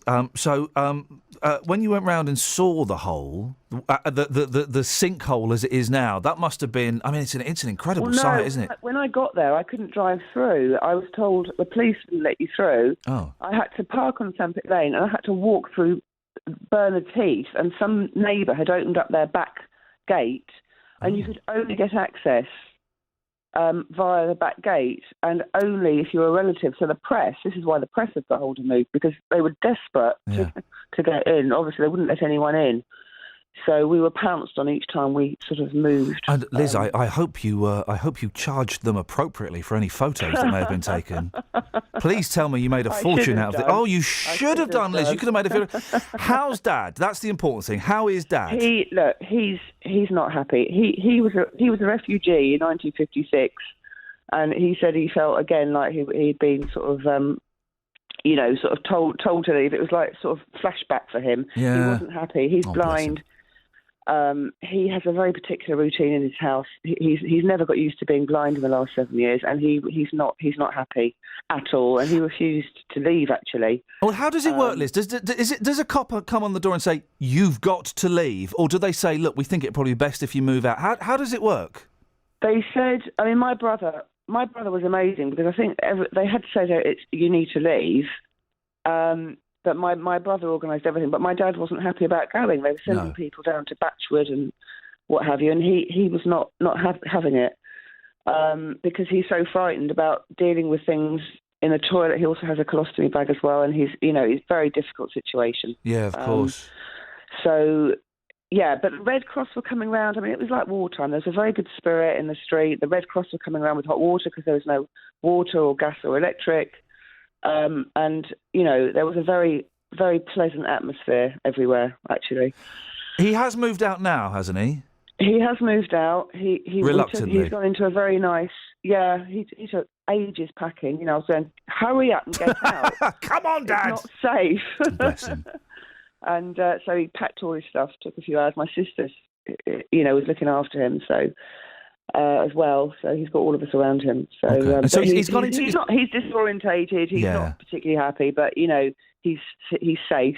So he's in a nice care home as well, is he? So he's being looked after. And really nice there. Brilliant. Yeah, brilliant. And I guess the council, the Herts County Council, or whoever is going to have to pay for this because why it wasn't sorted earlier, I don't know, but there you go. Yeah, and have they given you any idea how long this is going to take? I mean, we've had sinkholes on this show before, and. It takes a while to get filled in. Before. It happens quite a bit more than you'd think. Right. Yeah, I know. Well, not this size, surely. I think this is a particularly special one. Kath, where was it? Hemel. There was one in Hemel. There was a massive one in Hemel, and I don't want to worry you. Shall I tell you this? There were some people couldn't get back to their homes for months. No, I know. I mean, I did hear somebody say. I mean, I heard someone say at least a month, but I would imagine it would be a couple of months. Yeah. But you know what? I was being interviewed yesterday saying, are you really worried? It's like, it's life. You've got to take it as a journey. You've got to take it as this is what's happening. Otherwise, your head does you in. You get too stressed. There's no point in getting stressed. You've got to see it as this is what's happening now. I'm going to deal with this now. Blimey, Liz, if this is your attitude, I want to sign up for your Pilates class. This is my attitude. Your whole Zen style is I love it. I wish I could be like that. That's incredible. Get me a slot on the show. I used to do local radio. Blimey. I love it. Get me a little, how to deal with this slot, and I'll do it. I'll have a word with Nick Coffer. We'll get you on there. Liz, listen, Cool. best of luck to all of you. And Dad's lucky to have you lot to rally round him and give him a boot up the backside. I wish him the best of luck. Thank you very much. Thanks, Cheers. Liz. I appreciate that. Blimey. And it makes you think, doesn't it? It's, that families are having to... She was great. Families are having to move out of their homes. And if it's just you and your girlfriend or you and your husband, it's a pain in the bum, but it's doable. You and kids? It's trickier. If you're blind and you've got your routine and you know where everything is and that's just... That's just a tough one. Well done, Liz. Good luck to Liz's dad. 03459 455 555. If you live in that area, you're more than welcome to give us a call, of course. We are expanding it. We're looking for your story. I'm just going to throw this out. What did she describe it as? A weird hole. So, I'm handing that out to you, dear listener. This is your phone in for the morning. Weird holes. 03459 455 555. Travel news for beds, cards and bugs. BBC Three Counties Radio. The M1 slow-moving southbound towards junction 13, the Milton Keynes South exit, because of a breakdown earlier on. It's all open, but delays remain. We're a little unsure as to why it's still so slow into London on the M1. There was an accident earlier, just before Gateway Services. It's all opened, and we can't see it on camera. We can see the queues on the sensors. We can't see why it's still really slow down towards Gateway Services. If you have any updates, do call us. Southbound A1M, usual congestion at the moment south of Stevenage. It's very busy into London on the A1 down to Mill Hill Circus, and at Amps Hill the A507 closed off this morning between Fordfield Road and Station Road because of a serious accident. The air ambulance is on scene. The A421, by the way, that's now slow approaching the M1 at 13 because of the delays on the motorway. Onto the trains, no reported problems. James Worley, BBC Three Counties Radio. Thank you, James. 7:17. Friday the 2nd of October. I'm Iain Lee. These are your headlines on BBC Three Counties Radio. Residents in St Albans have been told it could take weeks to repair a sinkhole that's appeared in their road. 9 people have been killed in another mass shooting in America, and Royal Mail has stopped deliveries to more than 120 homes in Aylesbury after a postman was attacked by the same dog 3 times. Very simple question. Whose side are you on? Royal Mail or the little old lady that owns that tiny dog? 03459 455 555. If you've missed any of the programmes here on BBC Three Counties Radio, you've missed things like this. What have you got for us, Liz? Can you beat leaving his scooter behind? Yes. I've left my knickers behind. But there is a way you can hear it all again. And he had been replaced with a baby grey budgie. What? Yes, he's been replaced. bbc.co.uk/Three Counties Radio. Yes, the idea of preparing for Monty Python made me aware that I enjoy being on stage, enjoy being in front of a live audience. Allowing you to listen to what you missed. Would you sue your neighbour, your friends, if your child got hurt on one of their trampolines? bbc.co.uk/Three Counties Radio. This is Iain Lee. On BBC Three Counties Radio. The Royal Mail have stopped delivery to over 120 homes in Aylesbury after a postman was attacked by the same dog 3 times. Post has been suspended for the whole of Wadden Chase after the postman required hospital treatment. The Royal Mail decided that delivering to the street poses an unacceptably high risk of further dog attacks. Dave Joyce is the Health, Safety and Environment Officer for the Communication Workers Union. Joins us now. Morning, Dave. Good morning. The whole street is being punished for one resident. That doesn't seem fair, does it? It's very unfortunate that that's the situation, and it's something we very much regret. But unfortunately, we've got an irresponsible owner who chooses to actually walk a dog up and down the street and not keep it under control, and as a result of that, the postman has been attacked on 3 occasions, and you have to ask the question, how many times do we actually have the postman attacked before we take action to try to alleviate that problem? Well, 3 seems to be the answer. What is the I know we've spoken in the past about the number of dog attacks, and it's one of those things. Ho. Actually, it's quite serious. And this fella was taken to hospital after one of the attacks. What's the training that's given to postmen to deal with unruly dogs? Well, I think we need to actually put the situation into context and realise that there are 3,000 to 4,000 postmen and women attacked by dogs every year in the UK. It's on average about 8 to 10 attacks a day, so it's not an insignificant problem. It's a very serious problem, and it's a problem we've been trying to tackle for many years now. And so, therefore, we have to take these situations seriously. We don't, and we very much regret suspending deliveries. It's a temporary arrangement, and as soon as we can, we can convince ourselves that the risk of further attacks has been removed, then the deliveries will be restored. Back to the question, what's the training for postal workers in terms of dealing with dogs? Well, the training is that basically we've moved to a zero-tolerance approach because in 2007 we peaked at 6,500 attacks and 2 postmen were nearly killed that year. And so what qualifies as an attack? An attack can be anything from a minor nip right up to the most serious attacks. As I say, we had 2 people nearly killed. We've had fractures. We have fingers bitten off. We have serious disfigurements of our postal workers. Many of the postal workers so badly injured, both physically and psychologically, many of them are unable to carry on working as an ordinary postman. These are not insignificant injuries. Do you know what? I'm kind of on your side on this. Really, I think that primarily it's the owner is to blame. But it just seems to me, seems unfair that the whole street is being punished because of one owner that can't control her dog. Is there no way around it that you have? I know that actually. Well, I think one of the incidents happened in the street, but that you just don't deliver to her, or the 10 houses either side of her you don't deliver to. If the attack was on the owner's property and it was confined to that particular area, we would suspend deliveries to that one address only. Unfortunately, these attacks are occurring in the street. Yeah. The individual owner has been spoken to by Royal Mail and by the police and has been asked to keep the dog under control when the deliveries are being undertaken and to keep the dog muzzled in the street to avoid it biting the postman. And the owner has decided to ignore that advice. And so the police are now investigating a prosecution and the individual owner may well be prosecuted under the Dangerous Dogs Act. I wouldn't hold out too much on the police. When we spoke to them yesterday, they called us back to ask for details of the attack, as they said they'd lost all the details. So well, if the police don't prosecute, then Royal Mail certainly will. And that's an option, is it? The Royal Mail would do that.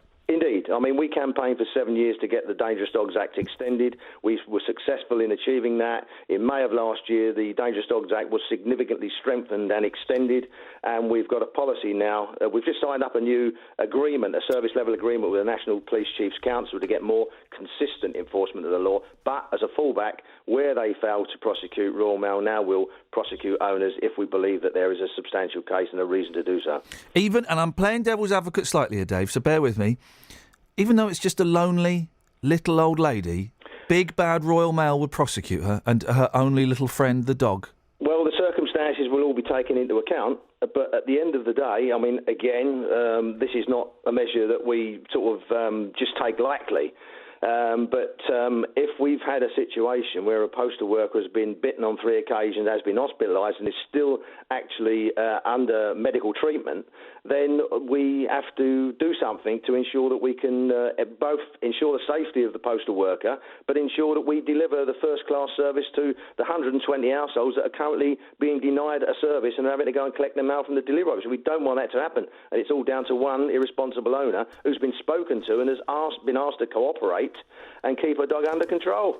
Well, it's great to know that Royal Mail have started doing first-class deliveries again. I thought they got rid of that years ago. Dave, my tongue is in my cheek. I appreciate your service in the world. Well, I tell you what, your parcel delivery is better than some of those dodge pots that are out there doing it. I'll give you that. City Express went busted. You go to Parcel Force and you're sure you got the best service in the world. Oh, it's better than the dodge pots that were delivering my phone last week. We're going off on a tangent. Dave, nice to talk to you. I appreciate your thoughts. Thank you very much. Cheers. Dave Joyce, Health, Safety and Environment Officer for the CW. You can't not be on his side, can you? I mean, part of me thinks, big bully boy Royal Mail picking on an old lady, but, you know, post, I think it was a postman, I'm going to say postman, but I know that you chicks can deliver letters almost as well as guys these days, but you can't carry such a heavy bag, and if you're on your period, then forget it. But... Wow. I mean, you laughing makes it worse, Kelly.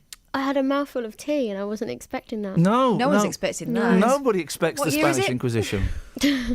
The second-class service refers to chicks. Wow. But still, you look cute in those uniforms, and and your cap at a jaunty angle. Love it. No, guys, you're not going with that? Okay, well, maybe. I think we know why. That's Kelly laughing, not me. Hang on, Kiri, are you laughing? Well, I would stick up for the postman, I have to say. I think so. Would you stick up for womankind? Of course. Okay. We are supreme. What? I don't know about that. Kath's gone quiet. You right, Kath? Just writing it all down for the tribunal. You've got to be on the side of Royal Mail here, haven't you? It's a tough one because it's an old lady. It's probably her only friend. But you've got to be. It's got teeth and it draws blood. I mean. That's like some of my friends. But you've got to be on the side of Royal Mail, haven't you? Haven't you, Kiri? Definitely. She just doesn't walk the dog when it's time for the post to come. Saying that, though, Then invite someone else, Kiri. I'm invited. I'm now in Vegeled into the. Sorry, it's a word. Who's that? That's my dog. Is the postman coming? Breakfast. I'm inveigled.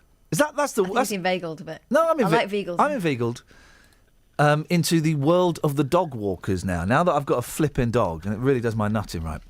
So I get to go out and see all these dogs, and already I'm seeing some familiar faces. Okay, professional dog walkers, not all of them.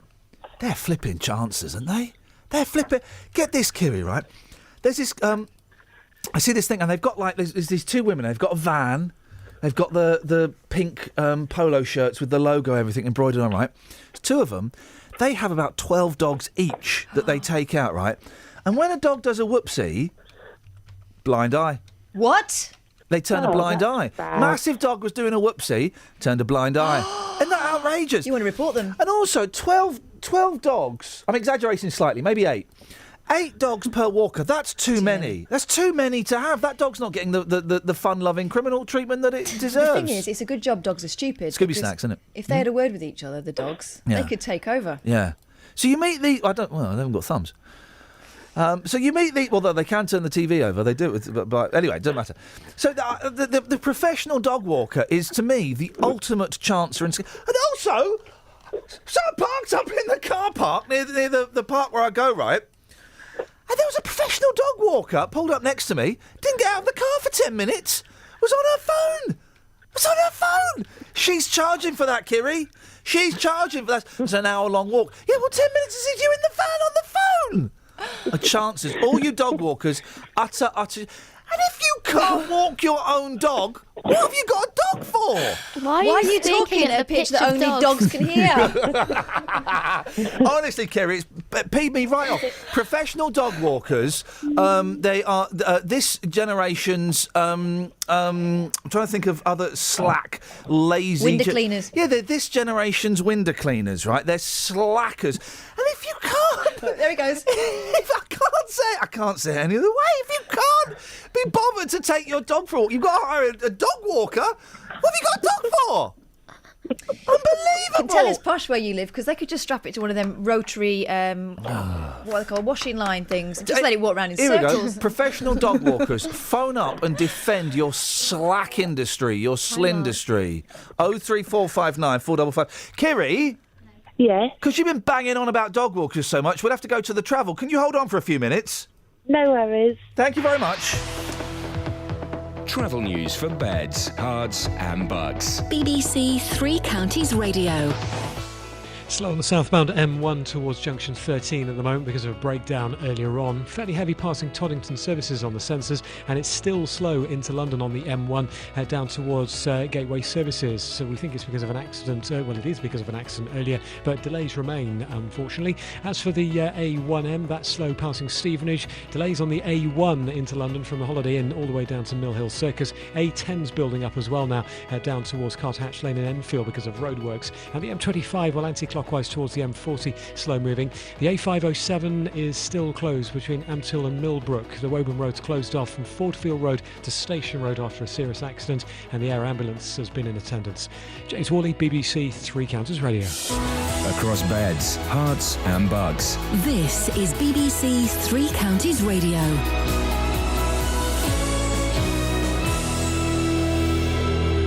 It's 7:30. I'm Simon Oxley. Residents in St Albans have been told it could take weeks to repair a sinkhole that's appeared in their road. Experts say the hole in Fontmell Close is most likely to have been caused by the collapse of a previously unrecorded mine.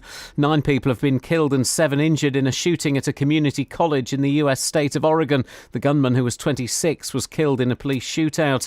And the Royal Mail has stopped deliveries to more than 120 homes in Aylesbury after a postman was attacked by the same dog 3 times. Post has been suspended for the whole of Wadden Chase after the postman required hospital treatment. 3 Counties Sports. BBC 3 Counties Radio. France beat Canada 41-18 in last night's Rugby World Cup game in Milton Keynes. Prince Harry was among a crowd of over 28,000 at Stadium MK, a stadium record. Tomorrow afternoon it's Samoa versus Japan in Milton Keynes. Earlier yesterday, Wales beat Fiji, which means England must beat Australia tomorrow to stay in the tournament. In football, England manager Roy Hodgson says former MK Dons midfielder Dele Alli has a chance to stake a claim for next summer's European Championships. Less than a year after his £6 million move to Tottenham, Hodgson has called up the 19-year-old for the qualifiers against Estonia and Lithuania. He's so young and has only just broken into the Tottenham team, but we've been very impressed with what we've seen of him, and we're a year away from France, so we're thinking this is a good opportunity to ask him to come with us on this occasion when so many midfield players are actually missing through injury. In tomorrow's football, Watford travel to fellow Premier League newcomers Bournemouth. Captain Troy Deeney has yet to score, but the Hornets' top scorer last season says he's not fazed by that. I'm not in terms of how I'm playing. People keep asking, and it's actually becoming, the more people ask, the more irrelevant it's becoming. Do you know what I mean? So I just go, it's part and parcel, and just carry on doing what I'm doing. But for me, the main thing is that the gaffer respects what I'm doing and the players respect what I'm doing. Also tomorrow in the Championship, Milton Keynes Dons aim to end a 6-game losing run as they travel to Bristol City. League 2 leaders Wickham host Northampton, informed Luton go to Hartlepool, and struggling Stevenage are at home to Carlisle.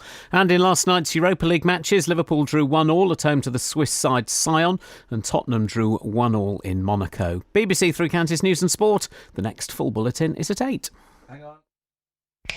Well, I'm not the kind to kiss and tell, but I've been seen with fire up. I've never been with anything less than a 9. So fine, I've been on fire with Sally Field, gone fast with a girl named Bo, but somehow they just don't end up as mine.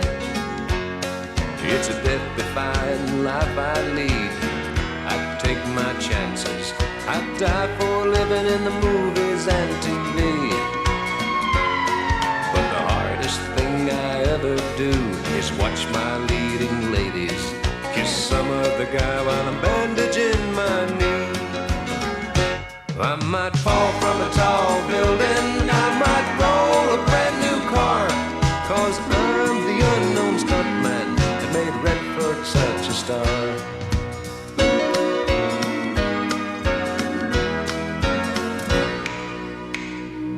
I've never spent much time in school, but I taught ladies plenty.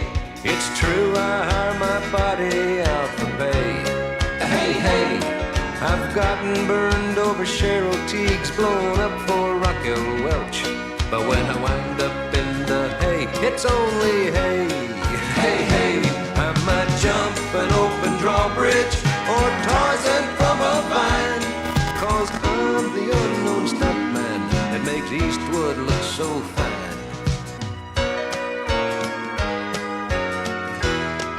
Do you know, and I've just Googled it, and I bet it doesn't exist. Do you know what I'd like to see more than anything in the world? Yeah. What? You're not seeing them. No, I've been there, done that. I'm talking about, I would like to see the recording session of Lee Majors in the booth recording that. Because there's a brilliant bit, I didn't know, there's a bit where, there's a bit, hang on, listen to it again, hang on. Hang on a minute. There's a bit where he laughs, and I hang on, because he's acting it, he's an actor, he's not a singer, he's an actor, and he's acting it, here we go. Hang on, there's a bit where he laughs, it's like a tiny little, not this bit, hang on, mate. I just thought, here we go.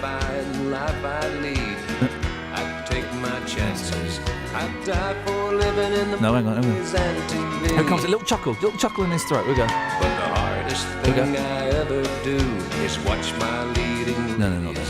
Kiss some other guy. No, it's not there. Hang on. Here we go. It's going to come and go. Does the chorus. Here we go. No, okay, right, next verse. Tiny little chuckle. And I just thought, I'd like to see him do that live in concert. I'd like to hear him do it. Here we go. Oh, steady on. Here we go. Hang on. Here we go. Shh. Listen. I've never spent much time in school, but I taught ladies plenty. It's true, I hire my body out for pay. Maybe we missed it. Hey. Here we go. I've gotten burned over Cheryl Teague's, blown up for Raquel Welch. But when I wind there, but when I wind, is there in there? But when I wind, but when I wind, but when I wind, but when I wind, but when I wind, there, but when I wind, I've gotten burned over Cheryl Teague's, blown but when I wind, Raquel Welch. But when I wind over Cheryl you got it? Is it a laugh or is it a bad chord? Raquel Welch. But when I wind up for Raquel Welch. But when I wind Raquel Welch. Stop mouthing it. But when I wind up in the hay. But when I wind up in. But when I wind up there. in.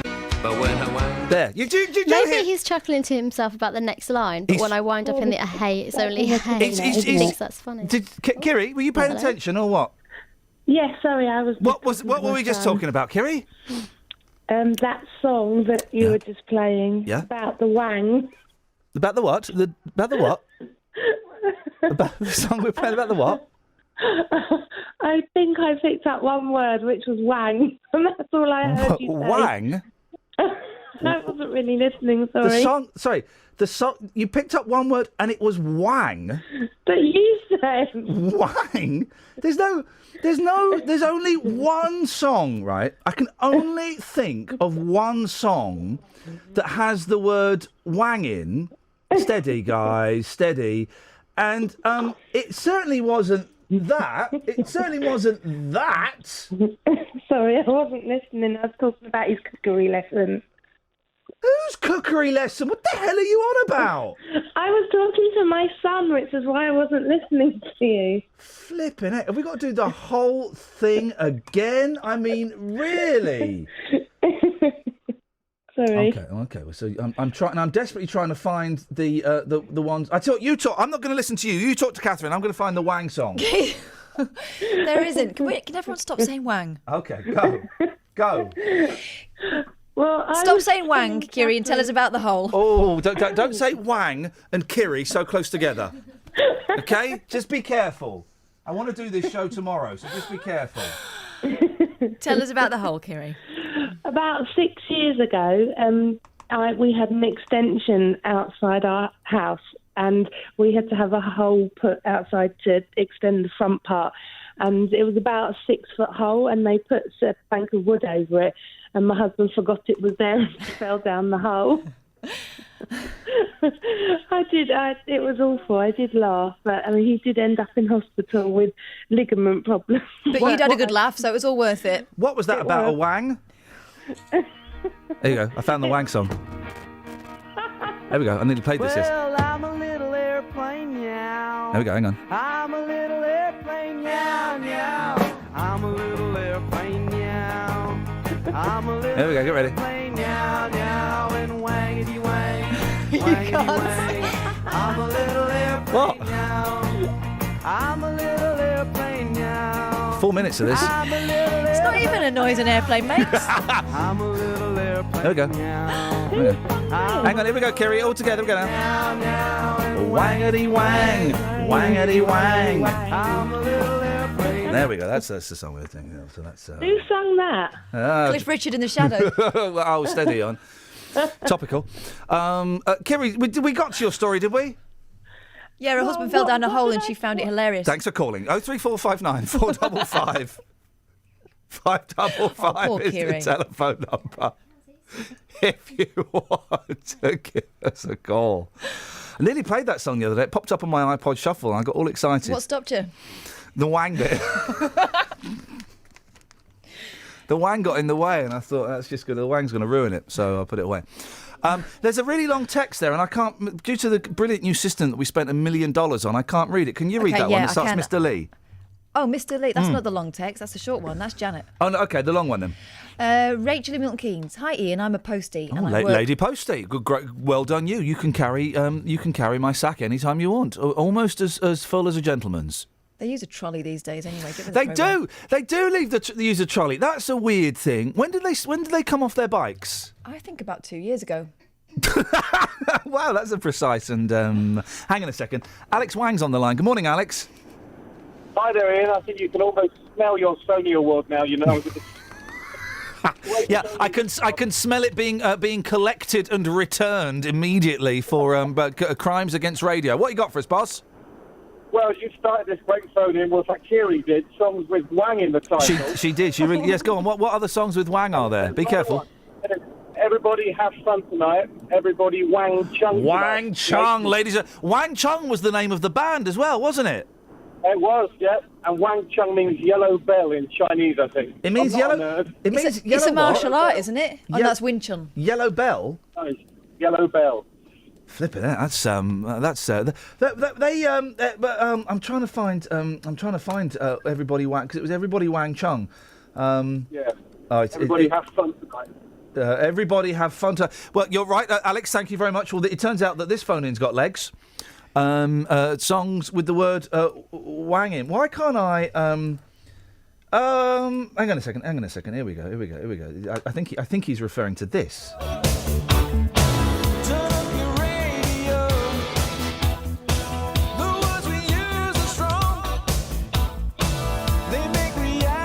Welcome to this is what the 80s sounded like. Pretty bland, primarily.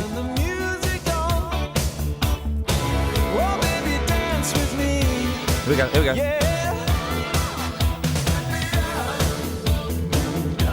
Maybe this is bad. We could wait for the rest of our lives. You didn't even say it. You didn't even let him say. We could wait for our whole lives. Well, shall I start reading this text and then we'll stop when he says it? Okay. Yeah. Yes. Okay. Hi, Ian.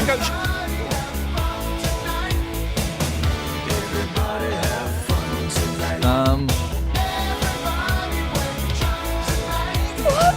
That didn't sound. Everybody Wang Chung tonight. There we go. There's songs with the word Wang in. We can do that. Tread carefully. 03459 455 555. That did not sound like Wang. There we go. Hi, Ian. I'm a postie and work all different routes. I'm sorry to hear that. I love dogs. And I carry treats on my rounds That's for the dogs stupid. I meet. That's stupid, because you now smell of dog food. You smell of those little biscuits, those little treats. Let me continue the text. Please. I've been bitten 5 times. Of course you have. They smell you. Go, here comes lunch. 3 from terriers. 1 completely jumped a 5-bar gate and bit me as I was walking past the property. What's a 5-bar gate? It's a gate that's got 5 slats. What's a slat? I'm doing the motion with my hands. Okay, right. Yeah, straight line, yeah. 1 completely jumped a 5-bar gate. I know, with mate, me you just said. And bit me as I was walking past the property. The owners were spoken to and asked to keep the dog in or under control. They chose to do nothing, and there were a further 2 attacks from that dog, 1 fairly serious. Deliveries were then suspended to the address, and we were told that if the dog was out in the garden, then we were not to deliver to the entire street. Wowzers. Eventually, the owner came to an arrangement with us due to them not getting their post, and there have been no further incidents. It's the owner's responsibility to keep the dog under control, nobody else's. Great text. And excellently read. Yeah, well. Women are twice as likely to be bisexual. So if I've done the maths properly, that means you're all quadsexual. Is that right? You should just square it. Bisexual to the power of 2, please. It's a great DVD. This is the stat. Women are more than twice as likely as men to be bisexual, a survey has found. According to the research by the Office for National Statistics, why do they even bother? I mean, why would anyone commission a study like that? How do they find it out? That by looking through keyholes. Hey, 03459 455 555. What have you seen through a keyhole? Do you even get keyholes anymore? You don't get keyholes you can look through anymore. Because it's the year of the chub, isn't it now? We're back to Wang Chung. It is. All of the locks now are security locks. And indoor, inside houses... Oh, we've got one, not little toilet. Kids peep through it. I don't know what they expect to see. In your little toilet? Buy them a downstairs toilet. Buy them a television. You used to get them in houses, even though you didn't get keys for you have a little keyhole. And that's why you look. The things you've seen. Well, let's do a recap on the things before we go to the travel, because there is a lot for you to get your head around today. Things you have seen through keyholes. Whole story. So that could kind of fit into that. Ever dislocated anything? Was the text from that? Hi Ian and gang. I like it. Simon in Slough says, my daughter's kneecap dislocates for no reason. The cap slides to the side. We have to slide it back in. Whatever else it was we were talking about, you know the rules, guys. You can call in about anything. 03459 455 555. Travel news for beds, cards and bugs. BBC Three Counties Radio. Starting out in Bedfordshire, the A507, the Woburn Road, is closed between Ampthill and Millbrook after a serious accident early this morning. The air ambulance has been on scene. Closure points are Fordfield Road and Station Road. Really slow through Dunstable this morning, we've seen on the sensors on the A5. The A508 southbound towards Milton Keynes through the Cosgrove area, queuing down towards Yardley Road and onto the motorways. Well, the M1, quite heavy southbound at Toddington services, still heavy into London approaching Gateway services because of an accident earlier. There may still be something that's causing a problem down there, but we can't see it on camera. We can see the delays on the speed sensors though. And the A1M southbound at Stevenage is slow. Delays into London on the A1 from the Holiday Inn all the way down to Mill Hill Circus. And onto the trains, well, no reported delays. James Worley, BBC Three Counties Radio. James, thank you very much. After the weather, I'm going to do something that could potentially lose us all our jobs. I'm going to take a punt. Bear with me. It could be worth it. It could be. Well, let's just put our coats on and let's hope that Jonathan's ready to start maybe an hour and 15 early. 7:46. These are your headlines on BBC Three Counties Radio. Residents in St Albans have been told it could take weeks to repair a sinkhole that's appeared in their road. Royal Mail has stopped deliveries to more than 120 homes in Aylesbury after a postman was attacked by the same dog 3 times. And one person has been seriously injured in a collision involving a car and a motorcycle, which has closed the A507 at Ampthill this morning. Let's get the weather. Beds, Herts and Bucks weather. BBC Three Counties Radio. Hello, very good morning to you. We've got some patchy mist and fog across the 3 counties at the moment, so do watch out for that if you are driving. It's a rather chilly start as well, with some temperatures as low as 4 or 5 degrees Celsius. But a lovely day again today. Do try and enjoy it because it's not going to last into next week, of course. Lots of blue skies and sunshine around. Bit of patchy cloud at times and a very light breeze, a lighter wind than yesterday. Top temperatures today up to 17 or 18 Celsius. Somewhere we may even get 19, which is 66 in Fahrenheit. It'll feel nice and warm in the sunshine with those light winds. Now, overnight tonight, we do the whole thing all over again, so no big changes. It's going to feel really rather chilly once more. Temperatures possibly as low as 4 or 5 degrees Celsius once more. We might even get a touch of frost on the grass, maybe in the more rural spots. And there will be some more mist and fog patches as well. Now, the weekend is looking dry, but it's also looking a bit cloudier than it has been over the last couple of days or so. But still some sunny spells coming through at times, particularly on Saturday. Nice and pleasant in the sunshine, but perhaps not quite as warm. We're looking at highs of 16 or 17 Celsius this time. The good weather lasting until Sunday. It's going to stay dry, but then on Monday it's going to turn wet and windy. But some milder nights to come next week. That's the forecast. Thank you, Elizabeth. Nick Coffer on BBC Three Counties Radio. History coming up very shortly with the brilliant Dan Hill. He's a local historian. Silversworth, amongst other things, has got quite a rich history. As it's further east, there is a lot more influence with regards to things like air raids. Weekdays from 12. Great music as well coming up here on BBC Three Counties Radio. Freddie Mercury, The Great Pretender. Go West as well on its way. First though, here's T-Rex. Nick Coffer. You know, it's fantastic to be able to get, people like Nathan Bell and Gary Matthew and, experienced but still early on in their careers, giving them the opportunity to come and make music in a lovely environment. Luton Library Theatre. Could you describe modern Britain in 50 records? Stuart McConey is doing just that in his book. I don't think you're ever going to get another Beatles who dominate the pop cultures. Nick Coffer, weekdays from 12 on BBC Three Counties Radio. Shoop, shoop, diddy, come away, nay, shoop, shoop, diddy, come away, nay, shoop, shoop, diddy, come away, nay. Shoop, shoop, diddy, come away. No, we got away with that. It only came out on one speaker, so that's okay. That's the 80s again. That was the 80s. I'd never. Loads of people got in touch and said, "Well, have you surely shoop shoop diddy wop come a wang dang." What's that about? Yeah. I've got to play it again on a slightly better. Shoop, diddy wop, come a wang dang. It's a New Zealand song. It's on Mushroom Records, so you know it's going to be quality.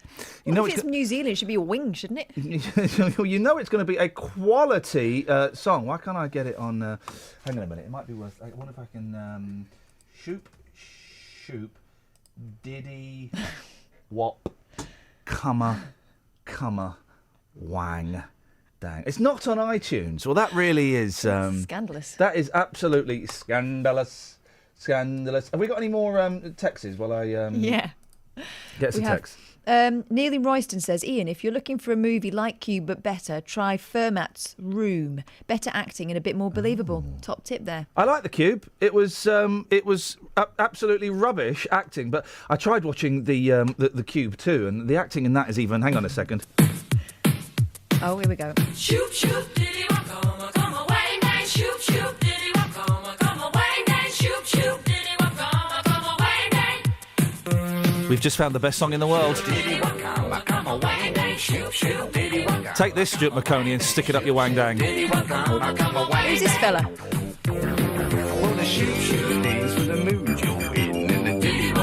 Let the fun begin. It's a feeling gonna sit you since it's reeling and you can't sit still. Come on, mean what you thought, that's right. And the wang dang gonna get you through the night. Oh, wang dang gonna get you. This is the best record ever.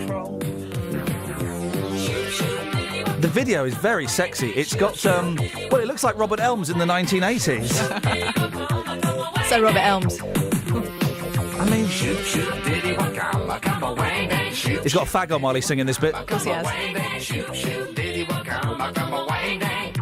Wowzers, have you seen the video? No, I'm watch gonna the have a video. look You watch the video while I do the rest of this, because it really is. Thank you to everybody who told me about that. How have I missed? Glass, bold as brass, pinch me hang about. Ladies and gentlemen, we've asked for song. Kiri has started the phone in songs with the word wang in. So far, it's the second best phone in I've ever done. The first best, Celebrity Handkerchiefs. 03459 455 555 is the telephone number. I always worry what my guests must think when we're doing stuff like that, and we're going to something that's actually quite serious. So, but there you go. People living in a sheltered housing block in Hertfordshire say they're worried for their safety after discovering a major fault with their alarm system. The residents of Colne Lodge in Rickmansworth only found out there was something wrong after one of them had a fall, and the alarms appeared not to work. They've since received a letter from the Housing Association saying that the fault is being repaired and they should ring 999 until it's fixed. Well, Barry Wright is a resident of the block, joins me now. Morning, Barry. Morning. So these these alarms, what are they supposed to do? They're supposed to, in a distressed situation, you would pull your cord and you would get to a help centre immediately. They would ring back and find out, what is the problem, and sort of work out whether they got to send an ambulance or how soon to send an ambulance and that. And usually that's instant. You pull the cord and then everything follows suit, and then the ambulance would be here sort of 20 minutes or whatever. That didn't happen the other day, did it? No. And on top of the cords that we have, the people, the vulnerable people, wear these FOBs around their neck. Now, they're supposed to protect them and sort of so they can push the button, if they fall over or feel in need, have a heart attack or whatever on the premises. We now find out that they only work inside the building. They don't work on the premises. Was that not... No, because a long time ago, there was a gentleman that wanted to kill me. And it's true. And I don't know why. And I had one of those alarms, okay, in case he broke into the house. It was all very serious. Right, But when I was issued that alarm, and also my mum had one when she still lived at home, was very poorly. When that alarm was issued, I was told, it won't work outside of the house. Did they not explain that to you? They hadn't been explained. Well, that's no good, is it? So that's pretty rotten, actually. The alarm. So what was the situation where you had cause to use the alarm indoors and found out that it wasn't working properly? What happened? Well, old Fred, an 88-year-old guy that looks after the vegetable garden. Beautiful. And in a distance from my flat, I'm on a second-floor flat, would be about where he fell, would be about 20 to 25 metres, no further.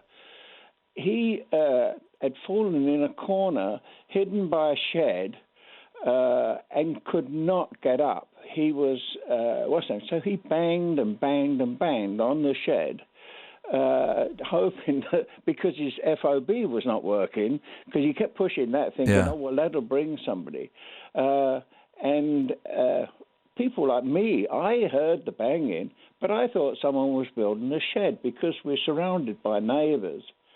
And at any rate, the lady downstairs, she got so fed up with the banging that she went to see what it was because it had been going on for hours. Yeah. And then she found Fred. Oh, So blimey. she knew he'd been there for more than 3 hours. Oh, bless him. So, you know, if it had not been just a fall over, I mean, had it been a heart attack, which is, you know, 88, that is quite possible. Oh, yes. He would have died. There is no doubt about it. He would have died. And am I right in thinking that, so the alarm that around his neck didn't work, but then someone pressed an alarm in the apartment, in the flats to get a warden? Yes, so we brought him back to to his flat, got him settled down, a cup of tea, and we pulled the cords. Yeah. And the cords broke. Two broke within his. And What do you mean snapped off? Yes. Oh, just snapped. blimey. It's just like knitting wool. And then the lady, Eileen, she shot along then to her flat and pulled hers, and hers snapped. Now, what happened was that at the top of these cords, you've got a sort of a bowl, and it had sort of activated a red light. But the only thing it was doing was sending this beep, beep, beep, beep, but not making a communication to the help centre. Yeah. So then we find out, our manager, unfortunately, is on holiday. Murphy's Law, shame. Yeah. So the It's all going on there, isn't it? Blimey. all going on here. Cone Lodge, never a dull moment. No. Now, Cable House, which is in Oxley, the manageress, if Ken, our manager, is away, will come and help when she can. Yes. So she came. She's been an absolute angel, absolute fantastic. And that. But what they've established is the system is down totally. So anybody pulling the cords are not going to get anywhere because they are saying the motherboard in the main was packed up. And now, even on top of that, we've got a system here where a lot of people have carers and relations come to see them, and they normally ring their door number at the front door. You've got a system there where you push the numbers, and that will give you contact with whatever room you're going to. And then you push in your flat, you'd push another button, and it would open the door. Opens the door, yeah. I know. Now, that's not working. Oh, flip it. How long is it going to take to get all of this sorted, do you think, Barry? Well, on the letter that I sent through, that they'd printed, I sent it to Ben, I think. Yes, Shaggy we call him, yes. Oh. You wouldn't like him. He's a right state, Barry. He's got hair all over the place. He's got a scruffy bit. Oh, he's a right scruff. Oh, golly. He sounds a good guy to me. Well, he's a new dad, so we'll let him off. Listen, we've got to move on very quickly, Barry. The two final important questions. First of all, how's Fred doing? Fred is fine. Beautiful. And how are Fred's vegetables? He didn't fall on the vegetables and crush them, did he? They're pretty good, yeah. Excellent stuff. He's a dear old soul. He bless loves his garden and you know. Well, Barry, listen, I've got to move on. I appreciate you telling us that, and I hope it gets sorted out as soon as possible. But seriously, if you met Shaggy, honestly, I think you'd disapprove. Travel news for beds, cards and bugs. BBC Three Counties Radio. The A507 between Ampthill and Millbrook is closed this morning after a serious accident. The air ambulance was in attendance earlier. Closure points are Fordfield Road to Station Road. There's a queue back on the Ampthill Road from the 101 roundabout. Really slow through Dunstable this morning. The A5 particularly slow. CCTV say it might be down to the foggy conditions. They've had reports of temporary traffic lights that they can't see because of the fog apparently. And as for the M1, well, really busy still into London approaching Gateway services. And the A1 very heavy down to Mill Hill Circus. We can see it on the sensors. James Worley, BBC Three Counties Radio.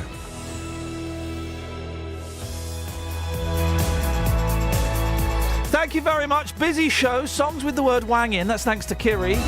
Your stories to do with holes. And have you ever looked through a keyhole What did you see?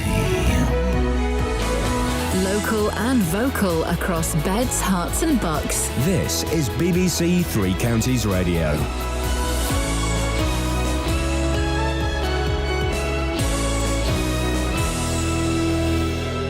It's 8 o'clock. I'm Simon Oxley. The headlines: St Albans sinkhole could take weeks to repair. Dog attacks halt postal deliveries in Aylesbury. And Prince Harry among record crowd at Milton Keynes. BBC Three Counties Radio. Residents in St Albans have been told it could take weeks to repair a sinkhole that's appeared in their road. Experts say the hole in Fontmell Close is most likely to have been caused by the collapse of a previously unrecorded mine.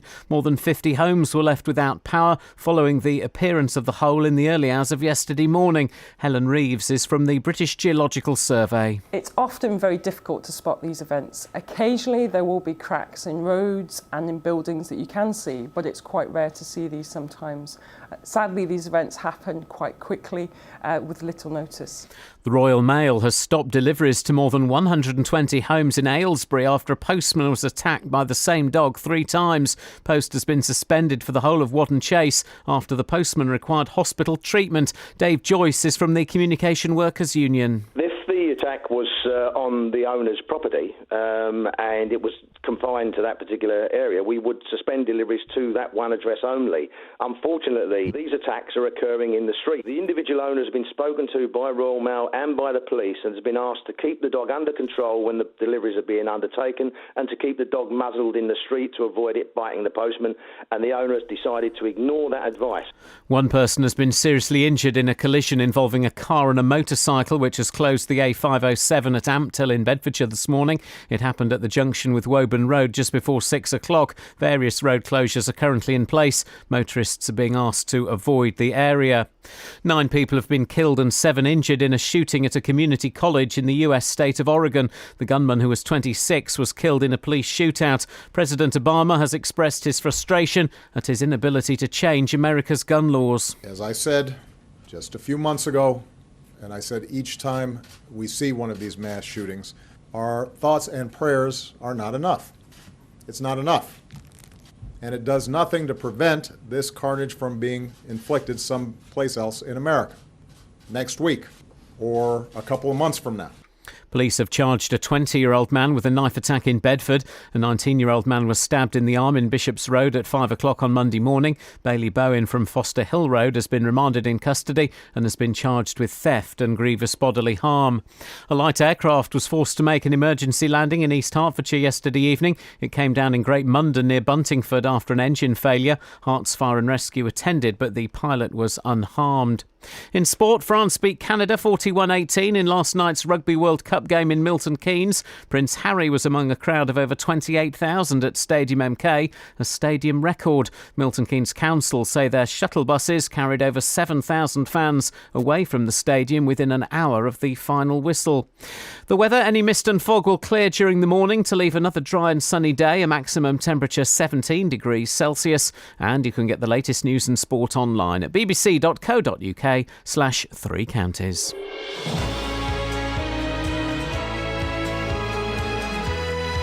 Thank you, Simon.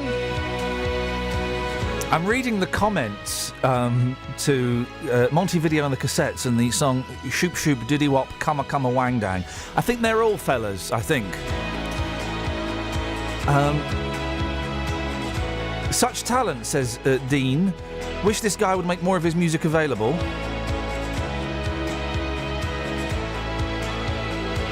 I mean, a lot of these I can't read, but one of them says, I lost my lolly to this. I don't know what that means. I think I've got an idea. Okay. Don't know what that means. We'll be playing. We'll play all of that song at 8:30. I think it needs to be done. Catherine, what are we talking about on the show this morning, please? We're talking about the case of the street in St Albans where they're not having their post delivered because an old lady's dog was attacked by postie 3 times. Yeah. 3 times. One needed hospital treatment. So what do you do? I think the Royal Mail are probably right. I'm erring on the side of the Royal Mail. It feels heavy-handed, but if that postie is attacked for a fourth time, they could be liable for all sorts. Do we know if this lady has her full marbles, her full set of marbles? Do we know if she's well, basically, I guess is what I'm asking. She's not massively mobile, is she? Well, she is. She uses a trolley to walk. I can empathise with her. If she's allowing her dog to go off and bite people, then that's bang out of order. But part of me wonders, well, is she well? I mean, this is why I'm trying not to come down too heavy-handed on her, because I don't want to bully someone who I make up may possibly be ill in some respect and may not be fully aware of what's. I don't know. If you know this lady, we're not speaking to her, are we? I think we tried to. We can. Your thoughts, please. 03459 455 555. Your stories about holes. Any hole will do. Ever look through a keyhole? Songs with the word wang in. Tread carefully. Yeah, that'll do for the moment, I think. That'll do. Across beds, hearts and bucks. This is BBC Three Counties Radio. The thing is, if this dog had attacked in like the front garden, then I would suggest that banning the whole street, deliveries to the whole street, is perhaps heavy-handed. But it's happened in the street, so Royal Mail are probably right. What was interesting when we spoke to a resident of the street is that she was angry with Royal Mail. I would be angry with the owner of the dog. I think that's where my frustration would be. Aimed towards 03459 455 555 is the telephone number. If you want to give us a call. Anne's in Aylesbury. Morning, Anne. Good morning to you. Good morning, Anne. What you got? Right. Does this dog only go after the postman? Is my first question. We only know about attacks on postal workers, but I would be surprised if that were the case. Right, and I understand that it often slips its collar and runs after them. Yeah, I don't know how that's possible. Right, this could cause an accident. Yep. So if you're driving a car dangerously, you get done for driving without due care and attention. Yep. Is this lady not walking her dog without due care and attention? This is what makes me think. This is what makes me think, Anne, that perhaps this lady, instead of the finger of accusation, might need a little bit of help. Do you know what I mean? That maybe she's struggling with this dog. Well, obviously she's struggling with this dog if this is happening. I believe that she needs assistance walking and uses like a shopping trolley to help her walk. That maybe she needs some kind of assistance. Maybe she can't cope with having a dog. I don't know. But I wouldn't want to be the one that suggests we take away what is potentially her only friend. Exactly. On your report earlier on, they said about maybe the RSPCA or somebody like that going in to assist her. Yeah. Can she not have this dog on a harness as well as a collar? Because my dog wears a harness when she goes out for a walk. It's all changed. The last time I had a dog, Anne, was 25 years ago, and we had her on a choke chain. Blimey, I can't imagine doing that now. Choke flipping, it was horrible. But dog technology has moved on a pace, and you're right. Those harnesses that they kind of step into, they seem to do the trick. They can't get out of them. If this is only at certain times of the day when the post is delivering, can't she be served with some sort of ASBO so the postman can have set times? Yeah. He can go down the street quite happily, doing his business, which everybody pays for. It's not the postman that does his business. I think the dog does his business. Oh, you mean delivering the letters? Yes. Sorry, yes. Exactly. Yeah. Anne, have you got dogs? I have, yes. I've always had dogs. I'm really regret. I'm not going to get rid of my dog. My family love her, but do you know what? It turns out I was right about dogs all the time. They're a pain in the backside. I have been in the scenario where my dog bit my nephew. Oh. On the vet's advice, I had the dog destroyed. Gosh. Because he was a rescue dog. He had terrible temperament. Yeah. And the little girls next door used to stroke him over the fence. Uh-oh. Now, once he bit my nephew, everybody said it's only a scratch. Don't worry. Don't do anything rational. I said, look, I'll ask the vet's advice. He knew the dog from day one I had it. He said, now it's actually touched a human. It will do it again. I had that dog put to sleep because I could not live with it on my conscience. Once it had done that, if that bit the two little pretty girls next door and scarred their faces, I would have to live with it. But hang on a minute. You had the dog destroyed. How bad was the bite to your nephew? It was only a scratch, but this dog. And you had it put down because of that? Yeah, I rescued it at the age of 7 months old. Right. For 7 months, it had been kept in a stable. When I got it home, I opened a packet of crisps. It almost smashed the window with the noise. It was a nervous wreck. I had to be extremely careful with this dog. And like I say, it all happened. I was out in the garden. A neighbour had got a beef with me at that point. She was arguing. I was shouting back. My nephew, quite innocently, come down, knew the dog. So the dog was in a stressed scenario because you were shouting at the neighbour, but you had it put down because it did one small bite on your nephew. That seems I'd done it under the vet's advice because I would not live with myself. Had that dog scarred those little children that stroked it every day. The vet said once it drawn blood, it would still advance. But why? And I couldn't. Why didn't you either put up a bigger fence or tell the little girls not to stroke the dog, or put a muzzle on it when it was in the garden? You can't. It was an Alsatian.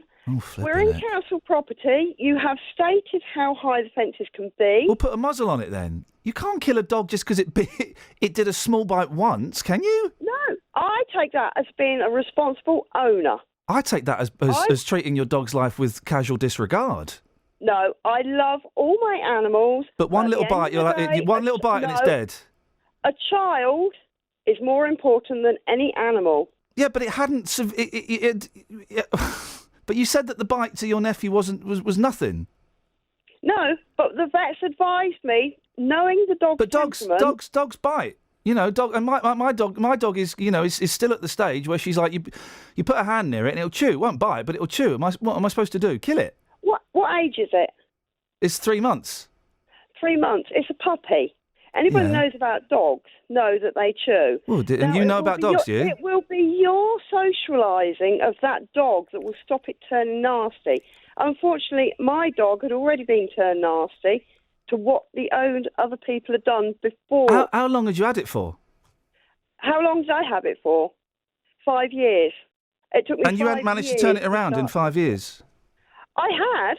It was just a scenario it was caught up in. But you were arguing with your neighbour, so it was in a stressful situation. Yes. And so it's more likely to bite in a stressful situation, and it wasn't a bad bite, and yet you killed it. I'll be honest, I think that's quite shocking. The dog had never ever advanced on a person. It would stand back and bark. And like I say, under the vet's advice, knowing the dog, because it had advanced, I think that's outrageous. Do it again. Well, I call it being responsible.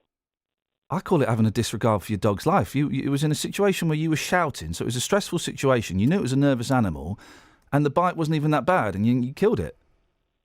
Yeah. Blimey. Because I'd rather it be the dog go. Well, then don't get an Alsatian, they know Anne. nothing else. Then don't get an Alsatian, because you know what? Alsatians are massive dogs and they bite. I know they are. I've had them before. And I tell you what, I can take my dogs anywhere. I can take them across the field, put them to a downstate, anywhere in that field, and they will not move, even though another dog They were the around lucky them. ones. They were the lucky This ones. was why I took in this ill-treated dog to try and turn it round. But in taking them in, if you can't, and under veterinary advice, you don't risk a child over a dog. Well, okay. All right, Anne. Thanks very much. Yeah, it's funny, isn't it?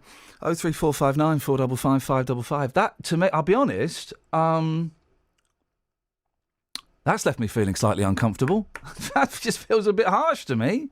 The bite wasn't that bad, and it was in a stressful situation with her shouting at her next door neighbour. She had it killed. She couldn't, maybe see about getting it rehomed or something like that. Just me? Anyone? 03459 455 555. Dennis is on the line. Morning, Dennis. Good morning. That's left a nasty taste in my mouth, I'll be honest. Oh, don't bite the dog. There you go. Thank you very much indeed. Yeah, What you hang got on for us, a minute, boss? Yes. Please, sir. don't Please, go sir. yet. Yes. Being bitten by a dog, yes. I've had, but you never get a second chance. I was on a scooter going to work, and luckily I'd got some fairly thick trousers, waterproof things. What? Because you're incontinent, yes. It bit right through this sort of leatherette stuff the first time. Leatherette, yes. Yeah, well, I mean, leather style, yes. Plastic things. Yes. So that was a good bite. Were you wearing a nappy? I carried the loose spanner. Yeah! Is that a euphemism? I smacked it between the eyes the second time, and it never did it again. Well, there you go. That'll do. Have you seen these professional dog walkers, Dennis? Yes, I have. Chances. They've got like 8 or 9 dogs. How could it takes them all the time to control one dog. It does. You can't give 8 or 9 dogs a successful walk at the same time. That's not possible. And I saw this one company, the dog did a whoopsie, they looked the other way. Yeah, well, what you got to do is sort these pieces out and give the dog something like senna tea. And they'll all do it together, a right old whoopsie. Well, you'd be worried. I'll be worried that you get your loose spanner out in front of them. Thank you very much indeed, Dennis. 03459 455 555. More of your calls on dog walkers. The professional dog walkers. They're this century's greatest chances. They are the bloke with a bucket and a chamois leather. Come and do your windows, miss. They are just charlatans, aren't they? Travel news for beds, cards and bugs. BBC Three Counties Radio. The A507, the Woburn Road between Ampthill and Millbrook, closed this morning. It's because of a serious accident that happened earlier on. And the closure points are Fordfield Road and Station Road. That's causing a queue on the Ampthill Road from the 101 roundabout. The air ambulance was on scene earlier on. Really slow through Dunstable on the A5, possibly because of temporary traffic lights that are in place near to Church Street, but delays each way there. It's been really slow on the A508 heading down towards Milton Keynes from the Sherrington direction. In fact, very slow still on the A508, and also delays on the A421, the A509 rather, just south of the turn off for the 412. So slow moving on the roads around Milton Keynes this morning. If you're heading onto the M1, that's looking okay, although a little busy passing Toddington services. Still heavy into London, although easing off now down towards London Gateway services. The A1 very heavy down to Mill Hill Circus. A10 queues south of Cheshunt all the way down into Enfield in London because of the ongoing works at Carter Hatch Lane. No reported problems finally for trains this morning. James Woolley, BBC Three Counties Radio. Thank you very much indeed. Reminding me of the Steve Weston Express. Blast from the past, radio fans. Remember that when weather used to last 8 minutes? It was delivered in such a... Anyway, 03459 455 555. These are your news headlines. 8:16 on Friday the 2nd of October. Residents in St Albans have been told it could take weeks to repair a sinkhole that's appeared in their road. Royal Mail has stopped deliveries to more than 120 homes in Aylesbury after a postman was attacked by the same dog 3 times. And one person has been seriously injured in a collision involving a car and a motorcycle, which has closed the A507 at Ampthill this morning. Every weekday morning. Good morning, Jonathan. Morning. Do you think it's right to tell 1 million disabled people they should get off benefits and find a job? Have your say on today's big phone-in. People who are going to be a nuisance are going to be a nuisance regardless of whether there are things to do. Is it true that people over the age of 65 drink far too much booze? The JVS show fights for your rights and tackles your consumer problems. Waited and the receipt came out, but the cash didn't. It's become a problem of late because obviously the trees got bigger as we've got here. We couldn't shut the French windows. It would appear that they'd buckled. I had a phone call from my daughter saying if we don't get off the train, they're going to hand us over to the British Transport Police. The JVS show, weekdays from 9 on BBC Three Counties Radio. Local and vocal across beds, hearts and bucks. This is Iain Lee. BBC Three Counties Radio. 03459 455 555. Really mixed response on the dog. Most people agreeing with that woman who had the dog put down. But one here, that woman is nuts. That's not a justified reason to have a dog put down. You really are an idiot, Iain. That woman sought advice from a vet and did what they said. You would be first to attack her if it had bitten someone else and done some serious damage, says Scott. Stop being a plum. Do you know better than a vet? The thing is, right, she said it wasn't a serious bite. What was it? Just put the kid's hand in its mouth? Is that it? And it was in a stressful situation. She was arguing with her neighbour, so the dog was in a stressful situation. I would say that was irresponsible. First reaction, get the dog killed? I mean, you couldn't go and try and rehome it or something like that. It just seems to me... It seems a very disposable attitude towards pets. Not having seen it, it's difficult to know. I know. I can't believe anyone would have their pet put down without thinking about it. I don't know. Can't believe anyone would do that. She laughed at the end, so she was obviously, I don't know what was funny. 03459 455 555 is the telephone number if you want to give us a call. Right, let me just click on this and this, and we're speaking to Ben. Right, lovely. Okay. Here we go. People who live near a massive sinkhole that's appeared in St Albans fear they may have to stay away for at least a month. The 60-foot crater opened in Fontmell Close yesterday morning, cutting off the water, gas and electricity supplies to more than 50 properties. Herts County Council have said they expect it will be weeks before the road returns to normality. Well, Ben Bagshaw lives opposite the hole. Joins me now. Morning, Ben. Good morning, mate. How you doing? Yeah, I'm fine. How are you doing? What happened yesterday? Oh, yesterday was a bit lively, wasn't it? But, we obviously woke up early hours of the morning. The sound of everything collapsing. Well, outside it was. And you could hear it collapsing, could you? Well, that's what woke me up in about 1:30 in the morning, yeah. Heard this huge sound of collapsing rubble. And first of all, jumped up, thought it was my van, someone was breaking in. Yeah. Then when you actually look up, I thought, actually, maybe those barriers have collapsed that were over the road because they had a small hole and then they had that protected. And I thought those must have just fallen over. Looked up, then realised I couldn't see the barriers and all I could see was this huge shadow, obviously in the darkness. Yeah. And you realise, actually, that's a bit more serious than it should be. Now, did you do what I would have done and gone straight back to bed, or did you do something more sensible? What was your reaction? I don't think you'd be going back to bed there when you see that. What did you do then, Ben?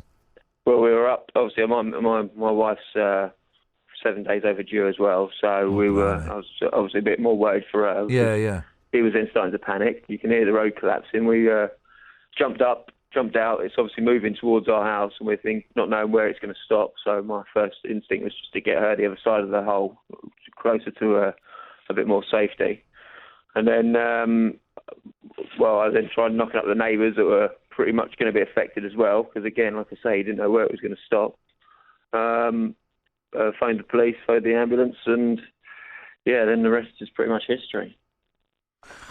So that was at 1:30 in the middle of... The police turned up pretty speedily, I imagine. Yeah, they were there in about 10 minutes, which Brilliant. was pretty decent. They didn't really know what to do when they turned up. I suppose they don't. I suppose they don't encounter it every day. What happened during the day? I'm assuming that you've been moved out. Is that right? Well, I'm actually right back in the danger zone at the moment. We've just been let back in to get some stuff. Like I say, we've got a baby imminent, so yeah. I need to get some stuff for that, which we're all prepared for in the house, but we're not going to be here for the next couple of weeks. So, I've just managed to get back into the house. A couple of weeks is optimistic, isn't it? This could go on for a couple of months, couldn't it? Oh, yeah, no, realistically. But the plan is that they're going to backfill it with concrete and then hopefully get the services up and running straight away and do the excavations and all the problems afterwards. So, I really, really reckon it'll be a month before we're back in. But you're being very calm. Like you say, your partner's 7 days overdue. There's a massive hole appeared outside your house. You do sound very relaxed about the whole thing. Well, it could be raining, couldn't it? Hey, there you go. How is Gemma? Is she all right? Yeah, she's fine now. She wasn't too happy yesterday morning, but as you expect. And where have the council put you up in a hotel? Oh, yeah, 5-star Hilton. No, we're just round at my in-laws.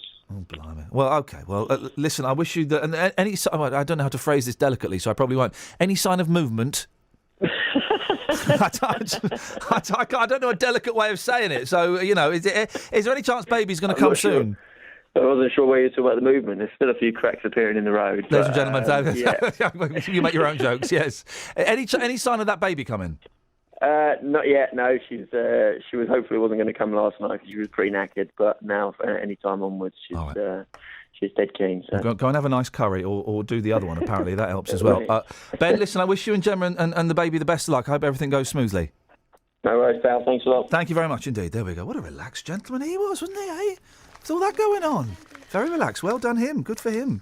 You've got to control the controllables, haven't you? Control the controllables. 03459 455 555. Now, on to this story. The Royal Mail have stopped deliveries to over 120 homes in Aylesbury after a postman was attacked by the same dog 3 times.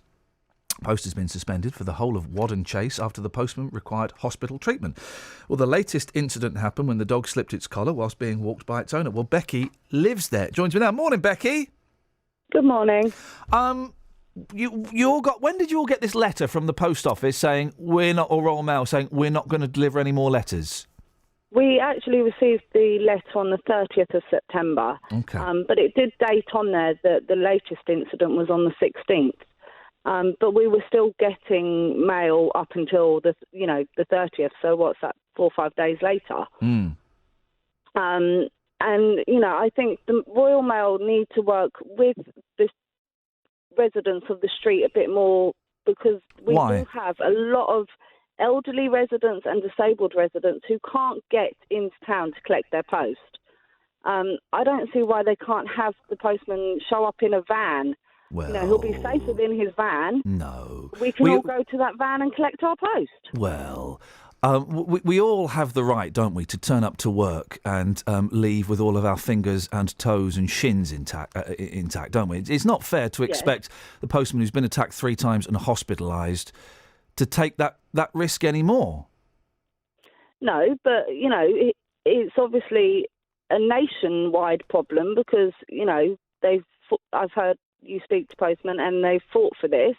But it's a risk they take. We all take risks within our own work. But we shouldn't have to take. No one should go to work, and there be a chance of them being injured. That's no one should have to face potential injury just for doing their job. I do on a daily basis. Well, what do you do? I'm a groom, so I work with horses. Right. Okay. And if a horse kicked you in the face, if a horse kicked you in the face, you just go, oh well, that happens. No, but it depends on the scenario. Is the horse scared of something? They're flight animals. They're going to run away. Right. Well, okay. Well, but you still, Becky, you have the right to go to work and not be injured by or attacked by an animal. You have that right. Yes, but these things do happen. Yeah, but not if it happens 3 times. I would say the Royal Mail have given that street a fair crack of the whip 3 times and hospitalised. What, they should come back again and just give it a 4th try? Have you spoken to the owner of the dog? I don't know the owner of the dog, no. Right, okay. I don't understand why people are angry with Royal Mail, but not even slightly frustrated at the owner of this unruly dog. I don't know the owner of the dog, and you don't know the postman. I've seen him, regularly and spoken to him a few times. But I don't know the situation, and I think something needs to be done to control the dog a bit more. But why have the Royal Mail done this to the rest of the residents? Surely they can work with us a little bit more. Because it's that dog has slipped off the lead in the street. It's not even just happening on that woman's property. It's happening in the street. I mean, that could be a little kid that happens to. There's something needs to be done with the dog. Do you know the owner at all? No, I don't. Okay. And have you seen the owner walking around at all? A few times. Right. And does she seem all right? Does she seem with it and well? I've never spoken to her, but I've seen her walk it. She walks with, some sort of frame. Yeah. So she obviously can't, she's not mobile enough herself. Yeah. I'm really.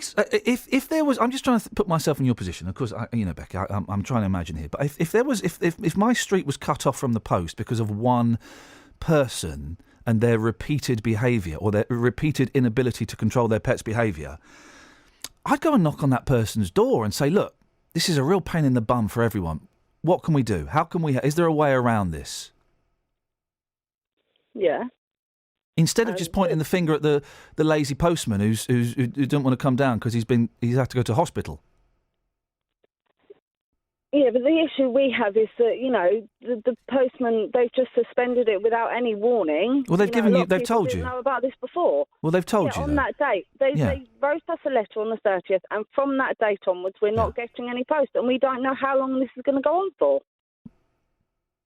Crap. Well, it's really. I'm really interested why you're angry with the Royal Mail, and not the reason for this happening. It's not Royal Mail's fault that the post isn't being delivered. It's the lady. It's the owner of the dog's fault, isn't it?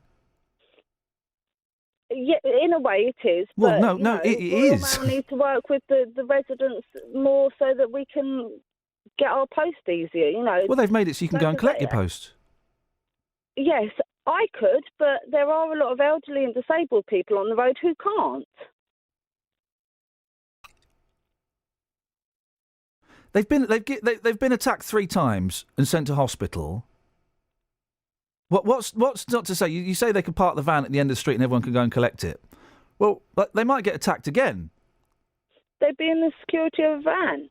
What? So they just leave the back open and people go in and rifle through and pick their own post? No. I'm saying they could be in the van and hand the residents their post that way. But if they see this lady and her dog coming, they can close the van off and not be near it. No. Every British worker has got the right to go to work and not face injury. I strongly believe that, and the fact that this fella has been to hospital and has been attacked 3 times. Why don't you go? Do you know where she lives? Somewhere on the road. I don't know exactly. Well, why don't you ask one of the neighbours and why don't you go round and knock on the? You sound like a very reasonable woman. Go and knock on the door and say, look, you probably know what's going on. This is really frustrating. What can we do to help? What can we do that we can then relay this message back to Royal Mail that their workers are completely safe? Can we take your dog for a walk? Can we club together and buy your dog a harness and a muzzle that will cost about 25 quid? Could you do something like that? I could, Jess. Do you think you might? Yeah, no, I can do. All right. That's not a bad idea. All right, Becky, nice. Well, listen, I wish you the best of luck. I hope you all get your mail soon. 03459 455 555. It's interesting, isn't it, that the 2 callers that we've had speaking about that, who live there, they're really angry with the Royal Mail. And I don't know if that anger... I think that anger is slightly misplaced. Well, I'm right, Anna. We all have the right to turn up at work and expect not to get injured. Apart from you, Kelly, because you need a slap. Thank you. You're very, very welcome. Travel news for beds, cards and bugs. BBC Three Counties Radio. The A507 between Ampthill and Millbrook is still closed after a serious accident early this morning between Fordfield Road and Station Road. There's a queue back to the 101 roundabout. The air ambulance was on scene earlier, of course. The A505 at Royston's queuing westbound towards the A1198. Now there's a lorry broken down near Tesco. That's the cause of the queue on that westbound side. Really slow on the A5 through Dunstable, possibly because of temporary traffic lights. The fog not helping. Really busy also on the A1081 trying to get into and out of Harpenden, north and southbound. Slow moving, and the A1M still very heavy southbound at Stevenage. Usual queues there. The M1's not doing too badly now, and the M25's running pretty well. If you're heading into London, quite a long queue on the A10 from Cheshunt all the way down to Enfield, approaching the works at Carter Hatch Lane. James Worley, BBC Three Counties Radio. Across beds, hearts and bugs. This is BBC Three Counties Radio.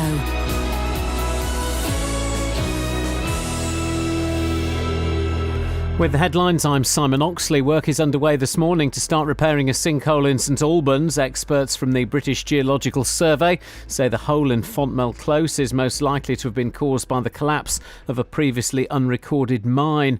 One person has been seriously injured in a collision involving a car and a motorcycle, which has closed the A507 at Ampthill in Bedfordshire this morning. It happened at the junction with Woburn Road just before 6 o'clock. And the Royal Mail has stopped deliveries to more than 120 homes in Aylesbury after a postman was attacked by the same dog 3 times. Post has been suspended for the whole of Wadden Chase after the postman required hospital treatment. Three Counties Sport. BBC Three Counties Radio. France beat Canada 41-18 in last night's Rugby World Cup game in Milton Keynes. Prince Harry was among a crowd of over 28,000 at Stadium MK, a stadium record. Tomorrow afternoon it's Samoa versus Japan in Milton Keynes. Earlier yesterday, Wales beat Fiji, which means England must beat Australia tomorrow to stay in the tournament. In tomorrow's football, Watford travel to fellow Premier League newcomers Bournemouth. Captain Troy Deeney has yet to score this season, but the Hornets' top scorer last season says he's not fazed by that. I'm not in terms of how I'm playing. People keep asking, and it's actually becoming, the more people ask, the more irrelevant it's becoming. Do you know what I mean? So I just go, oh yeah, it's part and parcel, and just carry on doing what I'm doing. But for me, the main thing is that the gaffer respects what I'm doing and the players respect what I'm doing. Also tomorrow in the Championship, Milton Keynes Dons aim to end a 6-game losing run as they travel to Bristol City. League 2 leaders Wickham host Northampton, informed Luton go to Hartlepool and struggling Stevenage are at home to Carlisle. England manager Roy Hodgson says former MK Dons midfielder Dele Alli has a chance to stake a claim for next summer's European Championships. Less than a year after his £6 million move to Tottenham, Hodgson has called up the 19-year-old for the qualifiers against Estonia and Lithuania. He's so young and has only just broken into the Tottenham team, but we've been very impressed with what we've seen of him, and we're a year away from France, so we're thinking it is a good opportunity to ask him to come with us on this occasion when so many midfield players are actually missing through injury. And in last night's Europa League matches, Liverpool drew 1-1 at home to Swiss side Sion, and Tottenham drew 1-1 in Monaco. BBC Three Counties News and Sport. The next full bulletin is at 9. Shoop, shoop, diddy, come away, nay. Shoop, shoop, diddy, come away, nay. Shoop, shoop, diddy, come away, nay. Shoop, shoop, diddy, come away, nay. Shoop, shoop, diddy, come away, nay. Shoop, shoop, diddy, come away, nay.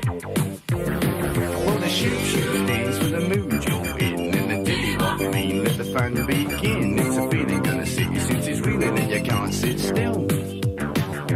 Come on, mean what you thought, that's right. Then the wang ain't gonna get you through the night time, baby. That's the right time if you wanna lose control. Shoop, shoop, diddy, come away, nay. Shoop, shoop, diddy, come away, nay. Shoop, shoop, diddy, come away, nay. Shoop, shoop, diddy, come away, nay. Shoop, shoop, diddy, come away, nay. Shoop, shoop, diddy, come away, nay. Shoop, shoop. Little party, nothing formal. She's in the corner, look quite normal. Empty glass, bold as brass, pinch me hang about. Shoop, shoop, diddy, come away, nay. Shoop, shoop, diddy, come away, nay. Shoop, shoop, diddy, come away, nay. She said, shoop, shoop, diddy, come away, nay. Shoop, shoop, diddy, come away, nay. Shoop, shoop, diddy, come away, nay. I think we've got the idea. You're right, Catherine. It is a Lola for the 80s. It's, Minus the romance. Gave me a nasty fright, sort of feeling well, it's hit me since it's reeling and you can't sit still.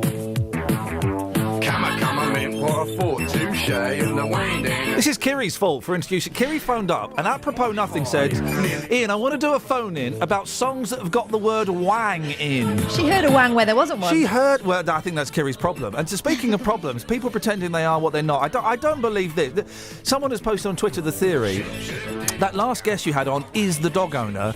She's trying to lure the postie back down the road so she can savage him again. I don't think so. 03459 455 555. We're talking. I'm surprised everyone in that store. The two people we've spoken. Hang on a second. What sort of a guild do you think I am? Well, all right. Now you'll think I'm awful. Wang dang. There we go. No, not today. I can't. Not today. I'm going home. Tired. Too tired. I've completely lost my train of thought now, so we're going to go to... who is it on the line? Is it Dave? Morning, Dave. Morning, boss. Good morning, David. Yes, how are you? Sorry, who am I? My name's Iain Lee. Very pleased to meet you. What can I do for you, sir? How are you, I said. I'm tired, mate. I'm really, really tired, mate. No, I'm tired. I'm always tired at the moment. Well, go and get it seen to, don't they? What do you mean, get what seen to? Your tiredness. Yeah, well, I could do that. I went to see a doctor about it ages ago, and he gave me like a B12 shot or something. Did absolutely nothing. Yeah, he should give you more than that, shouldn't he? What does that mean, Dave? Well, he should give you more powerful drugs. Oh, yeah, I'd like some powerful drugs, yes. Yeah, so yes, yeah. What have you got for us, Dave? Anything interesting? I mean, let's break your duck. Have you got anything interesting to say to us? Yeah, shut up. It'll be a first. It'll be a first. Yeah. Yeah. That lady who had the dog put down because it bit someone. Yeah. She's exactly right to what the vet told her. Yeah. Yeah. That happened to me, and I had a dog like that. The vet said that you should be put down. No. Lorraine makes an interesting point. Can I read you Lorraine's point? I'm coming. Yeah, it's because the vet told her to have the dog put down. Yeah. Can I read you Lorraine's point? Yes, go on then. She says vets aren't behaviourists. They're always going to err on the... at this point, I'm freestyling. They're always going to err on the side of caution. Lorraine continues, I successfully, carefully manage a dog with bite history. She was ill-treated as a pup. The vet is always going to err on the side of caution. I would go and get a second and a third opinion. And if the second and the third opinion said, well, yeah, do you know what? This dog is probably going to... Then I would reconsider it. But on the vet saying, you should put that dog down, it wasn't a serious bite. The dog was in a stressful situation. The woman was arguing, shouting at her next-door neighbour, and a kiddie came down. Well, the vet told me many years ago, the moment a dog bites and it draws blood, it smells blood, it tastes blood, and it'll be in their body in their lifetime, and they'll do it again. And he said, if I was you, I'd have the dog put down, which I did. Very uncaring of you. No, it's not, because if they're going to bite, it could be serious on the next case. Well, what was the bite? What was the bite that your dog done, Dave? Bit somebody's hand, exactly the same as that lady. Well, hang on, how serious was the bite? Well, it had to have 2 stitches. Well, then that's not exactly the same. It's not exactly the same as what the lady said. No, but her bite wasn't serious at all. Well, he went to hospital with a bloke, and he had to have 2 stitches. Yeah, that's your dog. That's your dog. So that's different from what the lady was saying. So just to correct you, Dave, it's not exactly the same as what that lady said. It's not exactly the same. It's very, very different. Very different. But what it is very different. They taste blood and they smell blood, and it's in their instinct for the rest of their lives, and that's exactly what the vet said to me, and they'll attack again. So, hello? Hello, yes. Yeah. Whose side are you on, Royal Mail or the old lady? Royal Mail. Yeah. I'm surprised that everyone seems so angry with Royal Mail. They're protecting their workers. Yeah, right. I used to post. Oh, flipping it. Right. Yeah, go on. Yeah. What do you mean, go on? Well, tell us another fantasy story. No, I ain't got no more. Oh, okay. Well, thanks for your call, Dave. I'm gonna ring you up tomorrow. You and Catherine tomorrow afternoon as well. Yeah, we're at midday, 12 till 2, down the rabbit hole with Iain and Kath, or Kath and Iain. I'm not fussed. We're really hoping we get a better quality of caller. Yeah, but I'm not going to talk to you because I'd rather talk to Kath. You see? Well, you can speak to her now. Well, I've been talking to Kath. Yeah. Hello, Kath. Hiya. How are you, Dave? Yeah, I'm going to ring up tomorrow, Kath, just because you're there. I know, I heard you said it on the radio. Yeah. But it'll be good, though, won't it? It'll be fun. Dave? What's all this noise going on? Can you hear it, Kath? Hello? Hello? Am I talking to myself? Yes. There we go. A flipping dead guy. Yeah. Are you real? Yeah, I am, but he's not. Hello? Have I won? Yeah. Hands down. Did we get a word in Edgware here? I know, mate. I can't get one now. Thanks so much for your call, David. It really is a filler. That's right, guys. Tomorrow between 12 and 2, brand new radio show, and you can. We're kind of hoping to attract a higher class caller, I think. Well, yeah, no, the ones that normally work. Useful members of society. We're looking for songs with the word wang in. Kiri's fault. Yeah, Kiri's fault. Kiri phoned in and said, well, wouldn't it be great? This is what I want you to put out to the listeners. Songs with the word wang in. And who knew there were so many? They did the wang dang. Taffy apple tango. That came from nowhere. They did the wang dang taffy apple tango. There we go, you see. That's Pat Boone, ladies and gentlemen. The mind boggles as to how that goes. Last night at Papa Joe's, my buddy met a lovely dove. She was the kind you never find, but keep on dreaming. This is a Lola for the 50s. A dance we never saw before, but sure did love. It was the wang dang taffy apple tango. There we go, ladies and gentlemen. Beautiful. Lovely. Charming. Hey, there's a phone back that top text from someone who says they live on that street. Oh yeah. Yeah, give them a call. Let's get their perspective, please. 03459 455 555 is the telephone lady. If you want telephone lady, I'm sorry, I'm reading the words in front of me and speaking at the same time. if you want to give us a call. Some say life begins at 40. Daily Mail. And more cynical observers would argue that the onset of grouchiness follows soon after. But happily, it would seem this is not the case. Grumpy old age now begins at 80. You are joking. I've been grumpy since about the age of 24. I'm one of the grumpiest people I know. It found the happiest Britons are retired people in their late 60s or 70s.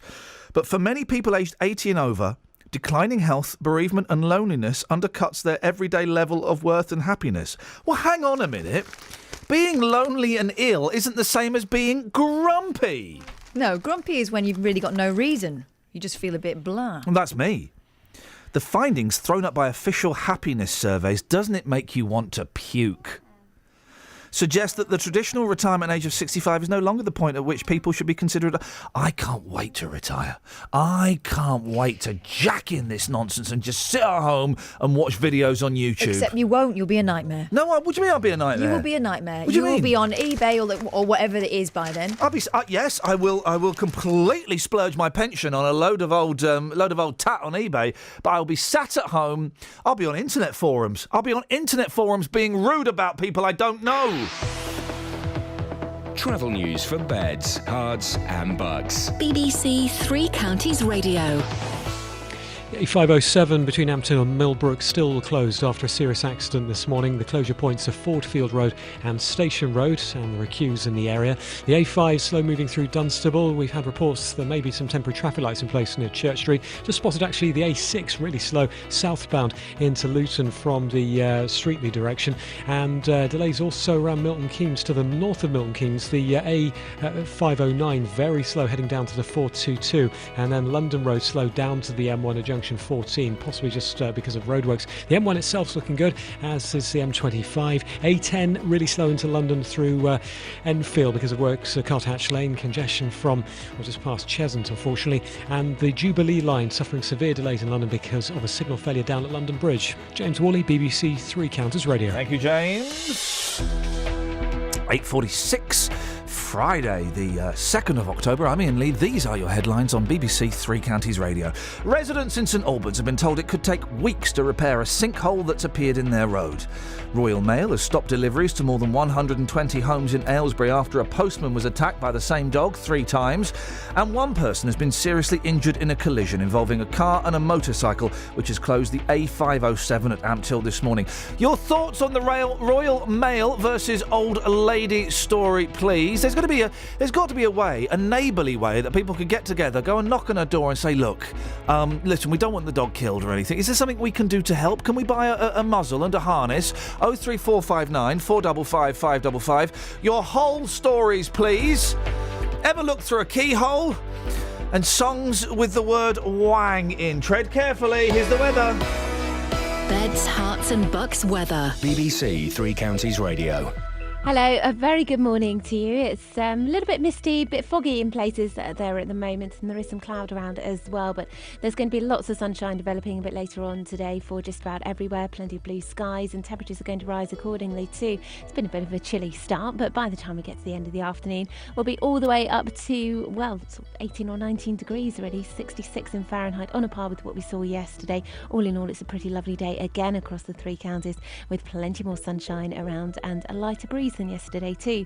Overnight tonight we do the whole thing all again, so there'll be some more patchy mist and fog forming. It's going to feel quite chilly once more, temperatures away from the towns, possibly as low as 4 or 5 degrees Celsius, underneath largely clear skies too. And then over the weekend we start to get a bit more in the way of cloud, so it is going to be dry. It'll be a fairly decent weekend, but it will be cloudier.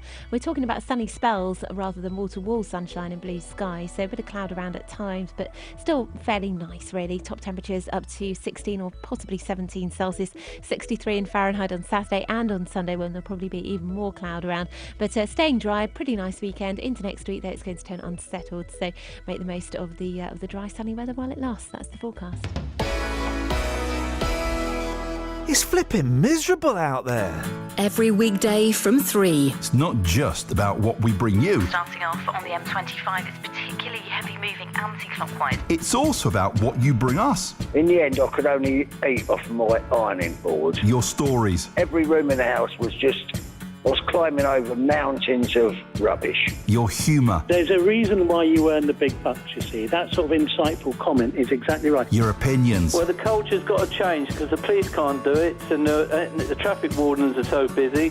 So the culture has to change. I think parents do change into different human beings when they are picking their kids up. Roberto Perroni. And everyone across Beds, Hearts and Bucks. Weekdays from 3 on BBC Three Counties Radio. OK, we've been talking about this story about Royal Mail are refusing to deliver to 120 homes in Aylesbury because the postal staff have been bitten 3 times and had to go to hospital at some point. And then we get a little text from someone saying, I live there. And that person is Robert, who joins us now. Morning, Robert. Good morning. You live on this street, do you? I do, yes. Go on, what are your thoughts on it? Well, obviously something does need to be done regarding the lady and her dog. Yeah. I don't know her personally, but she does walk up and down the street quite often. Yeah. But with the Royal Mail doing what they've done, I mean, my question to them would be, why hasn't it taken to the third attack for them to do anything? How many attacks? What should they have done it at the first attack, the fourth attack? Why is the number relevant? They've given her enough chances, and they've decided right, 3's enough. But shouldn't it be on the first attack? Something should have been done there and then. Well, they did ask her to muzzle the dog, and that didn't happen. And that didn't work. So then the postman got attacked again the second time. I'm surprised, Robert, that you're angry at I don't know why you're picking on the number of attacks. Because, something should have stopped and happened on the first attack. So you would have been... Well, surely the first attack... With the woman as well, not just Royal Mail. Yeah, with the first attack... I'm not angry at the Royal Mail. They went and spoke... That someone spoke to the woman and said, you should muzzle your dog. Yeah, and she didn't do that, so she's at fault for that. Okay. Completely. Right. Yeah? Yeah. So then it happened again. Yeah, so they should have stopped then. So then the Royal Mail went back to her and said politely again, surely it should have been a bit more forceful the second time? And how would that have been? Well, the police got involved. Which have now lost all the information, so good on the police. Well done, those guys, yeah, that's great filing. But then my other thought is this lady actually walks not only down our street, but she also walks along to the next street joining. Yep. Then she crosses the road and goes into the next estate. I see where you're going, and I agree with you. So are Royal Mail going to stop everybody's posting that they should do within 5 mile radius? They should do. Well, they should. They should. No, I totally agree. If their workers aren't safe, of course they should. Yeah, and that's sort of my main hang-up is, yes, we're on the street that she lives, and, with having a Royal Mail stop that we have to go collect, fair enough. Safety does come first. Of course it does. Why? But where does it stop? Well, it stops there. It stops there. Why don't you, as a community, and it might be, I don't know, you sound like a big bloke, a tall fella, and it might be a bit intimidating, but I don't know why some members of the community don't go and knock on her door and say, look, this is actually really inconvenient for us. What can we do to resolve this situation that means your dog don't get put down? Because, there's a chance it could do if it bites again, and that we get our mail. I don't know why. Is that something that you consider? Yes, definitely, because when we first had the letter come to our door, we first looked at it and thought, hey, this is a bit of a scam. Yeah. But we went outside, found the bloke who was putting the letters through the door, and then a couple of the other neighbours come together. Yeah.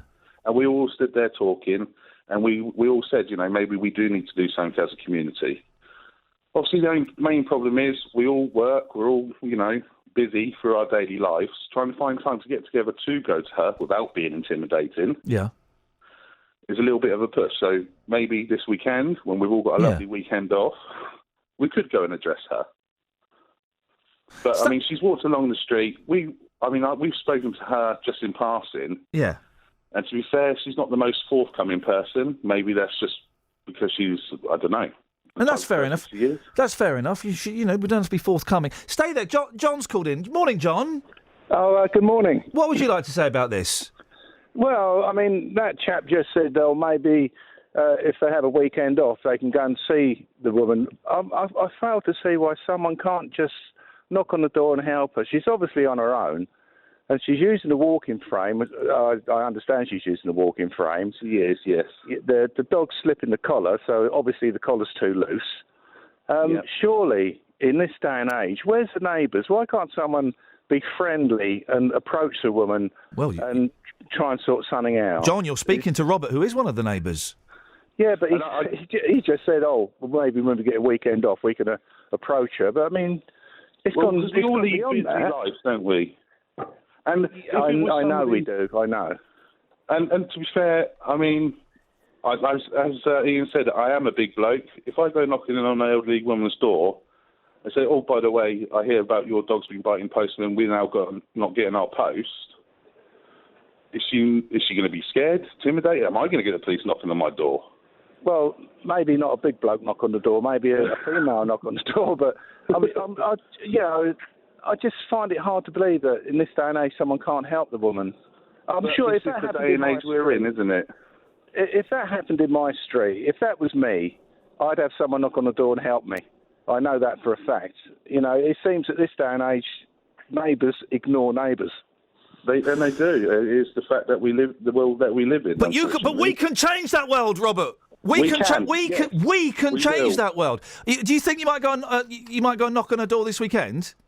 I think I shall go around. I've actually got a day off today. Beautiful. I don't know what door she lives at, the house she lives at, though, which is the problem. That is going to be a problem. Maybe speak to somebody. Robert, listen, and I don't want to put you on the spot, and I don't want you to do anything you would feel uncomfortable doing, of course, but do you reckon we could have a chat with you on Monday just to see if someone did go and have a word with her, and because we all want this to be solved, okay? And we all want you to get your mail. I can imagine it's really frustrating. Could we have a chat on Monday? Of course we can, yeah. Brilliant. All right, Robert, I appreciate that. And thank you very much. John, thank you for your call as well. 03459 455 555. Hey, maybe, just maybe, we're the catalyst for affecting change. Just a tiny little change, maybe. And I don't want to put Robert on the spot, and I deliberately... he wasn't saying you must go and do this. His choice. If he doesn't feel comfortable doing it, then of course you don't have to do it. Karen's on the line. Morning, Karen. Good morning. Good morning. Sorry, you guys. I'm sorry. What? Why, when the dog was first bit, when the police are called? Jeez. Why the police are called? The dog warden. We have a dog warden. Right, I can't hear what you're saying because I can't hear what you're saying because your dog's out of control. Try and calm your dog down and try again. Actually, he's in the back of my van and he can hear talking. That's why. God, Sorry. he barks every time he hears talking. No. He's just on his way for his walk. Okay, go on. So try again because I didn't hear you. Go on, Karen. Yeah, it's the dog warden. When a dog is somebody is bitten, usually once you report it to the police, you can also phone the dog warden, and the dog warden will come out and talk to that woman and would have had a conversation, I'm assuming. Two things. With that lady. One, do dog wardens even exist still? Yes. It's like the parky. No, there is a dog warden. I can tell you that. But I don't think most people wouldn't know that. Most people wouldn't know that you can phone the dog warden. What would the dog warden do, Karen? The dog warden actually comes out. Yep. We'll have a chat with the lady, see where the problem is, and she will politely give her a warning. Now, if the dog bites a second time, the dog warden can take it further. And there are new rules in about dogs off a lead running around. And common sense, if that dog has got a loose lead, a responsible dog owner will tighten that collar. Yeah. It's ridiculous that this road has, for the postman, the postman has got to be protected. Yeah. And I personally, if it happened in my road, I would go politely and talk to the lady. And that's the thing, very doing calmly. it. Yeah, doing it And politely. Communication, it's got too far now. Sounds. It's on the radio. It sounds like, excuse me, that this lady is perhaps just a little bit out of her depth of this dog and maybe struggling a bit. Hey, Karen, you're not a dog walker, are you? I am a dog walker. A professional dog walker? Well, I have a dog sitting. I have dogs come to stay at my house hotel. Oh, God, I bet that stinks. How many dogs do you take for a walk at one time? No. Yes. Bet it stinks. Bet it stinks. Stinky. Well, it's a dog. Stinky dog hotel, yeah. I know. When are you coming to stay with me then? I'll be over after. You put the kettle on, Karen, and I'll see you in about 20 minutes. Thank you very much. You're a good sport. 03459 455 555. Too late to call me now, guys, but that's the number to get JVS on. Travel news for beds, cards and bugs. BBC Three Counties Radio. Delays on the A505 at Royston, a lane shut westbound on the Old North Road junction. It's a lorry broken down there, not far from Tesco. Queues from the A10. The A5 through Dunstable has been really slow this morning, much busier than normal because we think temporary traffic lights are in place and also because of the foggy conditions earlier. And the situation in Ampthill, the A507 Woburn Road closed between Fordfield Road and Station Road after a serious accident. That's the cause of the queues on the approaches. And as for trains, well, no reported delays, although the Jubilee line in London suffering severe delays currently. James Woolley, BBC Three Counties Radio. James, thank you very much. That's it, that's your lot. Thank you, Kelly. Thank you, Catherine. Dealey should be back on Monday. Keep your fingers crossed. Oh, and don't forget, brand new show starting tomorrow, midday, Down the Rabbit Hole, Kath and Iain. You can call up. I don't know what it's going to be yet. We'll make it up as we go along. Is that all right? Is that all right, love? Till tomorrow at midday. Ta-ta. Local and vocal across Beds, Herts and Bucks. This is BBC Three Counties Radio. Thank you, Ian. Good morning. Welcome to the JVS show. I'm Jonathan Vernon Smith. It's Friday. It's 9 o'clock. And on today's Big Phone In, should the old lady's dog that bites the postman be put down? The Royal Mail has stopped deliveries to more than 120 homes in Aylesbury after a postman was attacked by the same dog 3 times. Post has been suspended for the whole of Wadden Chase after the postman required hospital treatment. The Royal Mail has decided that delivering to the street poses an unacceptably high risk of further dog attacks. Local residents are calling on the dog owner to take action, but what action actually needs to be taken? This morning I want to hear your response to this. Should the old lady's dog that bites the postman be put down? Here's my telephone number for your call. It's 03459 455 555. This is the JVS show on BBC Three Counties Radio. I'll take your call in just a second, but first let's get the latest BBC News at 9 o'clock. Here's Simon Oxley. The headlines: repair work to start at St Albans sinkhole, 1 person seriously injured in Bedfordshire road crash, and postal services halted after Aylesbury dog attacks. BBC Three Counties Radio. Work is underway this morning to start repairing a sinkhole in St Albans. Experts from the British Geological Survey say the hole in Fontmell Close is most likely to have been caused by the collapse of a previously unrecorded mine. More than 50 homes were left without power following the appearance of the hole in the early hours of yesterday morning. The BBC's Ben Ando is in Fontmell Close. Road engineers are telling me that the first job today is to try to stabilise the hole, and they're going to do that by pumping in tons of quick-setting liquid concrete. That's designed to permeate through any gaps in the ground, any air pockets that might still be there. Once that's done, slowly they'll build it up, fill the hole in. That could take some time, and then of course there'll be the job of reconnecting all those utilities to bring power and water back to people's homes. 1 person has been seriously injured in a collision involving a car and a motorcycle, which has closed the A507 at Ampthill in Bedfordshire this morning. It happened at the junction with Woburn Road just before 6 o'clock. Various road closures are currently in place. Motorists are being asked to avoid the area. The Royal Mail has stopped deliveries to more than 120 homes in Aylesbury after a postman was attacked by the same dog 3 times. Post has been suspended for the whole of Wadden Chase after the postman required hospital treatment. Dave Joyce is from the Communication Workers Union. If the attack was on the owner's property and it was confined to that particular area, we would suspend deliveries to that one address only. Unfortunately, these attacks are occurring in the street. The individual owner has been spoken to by Royal Mail and by the police and has been asked to keep the dog under control when the deliveries are being undertaken and to keep the dog muzzled in the street to avoid it biting the postman, and the owner has decided to ignore that advice. President Obama has urged Americans to demand stricter gun controls following a mass shooting at a college in the state of Oregon. A gunman named locally as Chris Harper Mercer killed 9 people and wounded another 7 before being shot dead by police. Reports say the gunman was born in the UK. Assistant Professor Paul Morgan was on campus when he heard the shots. It was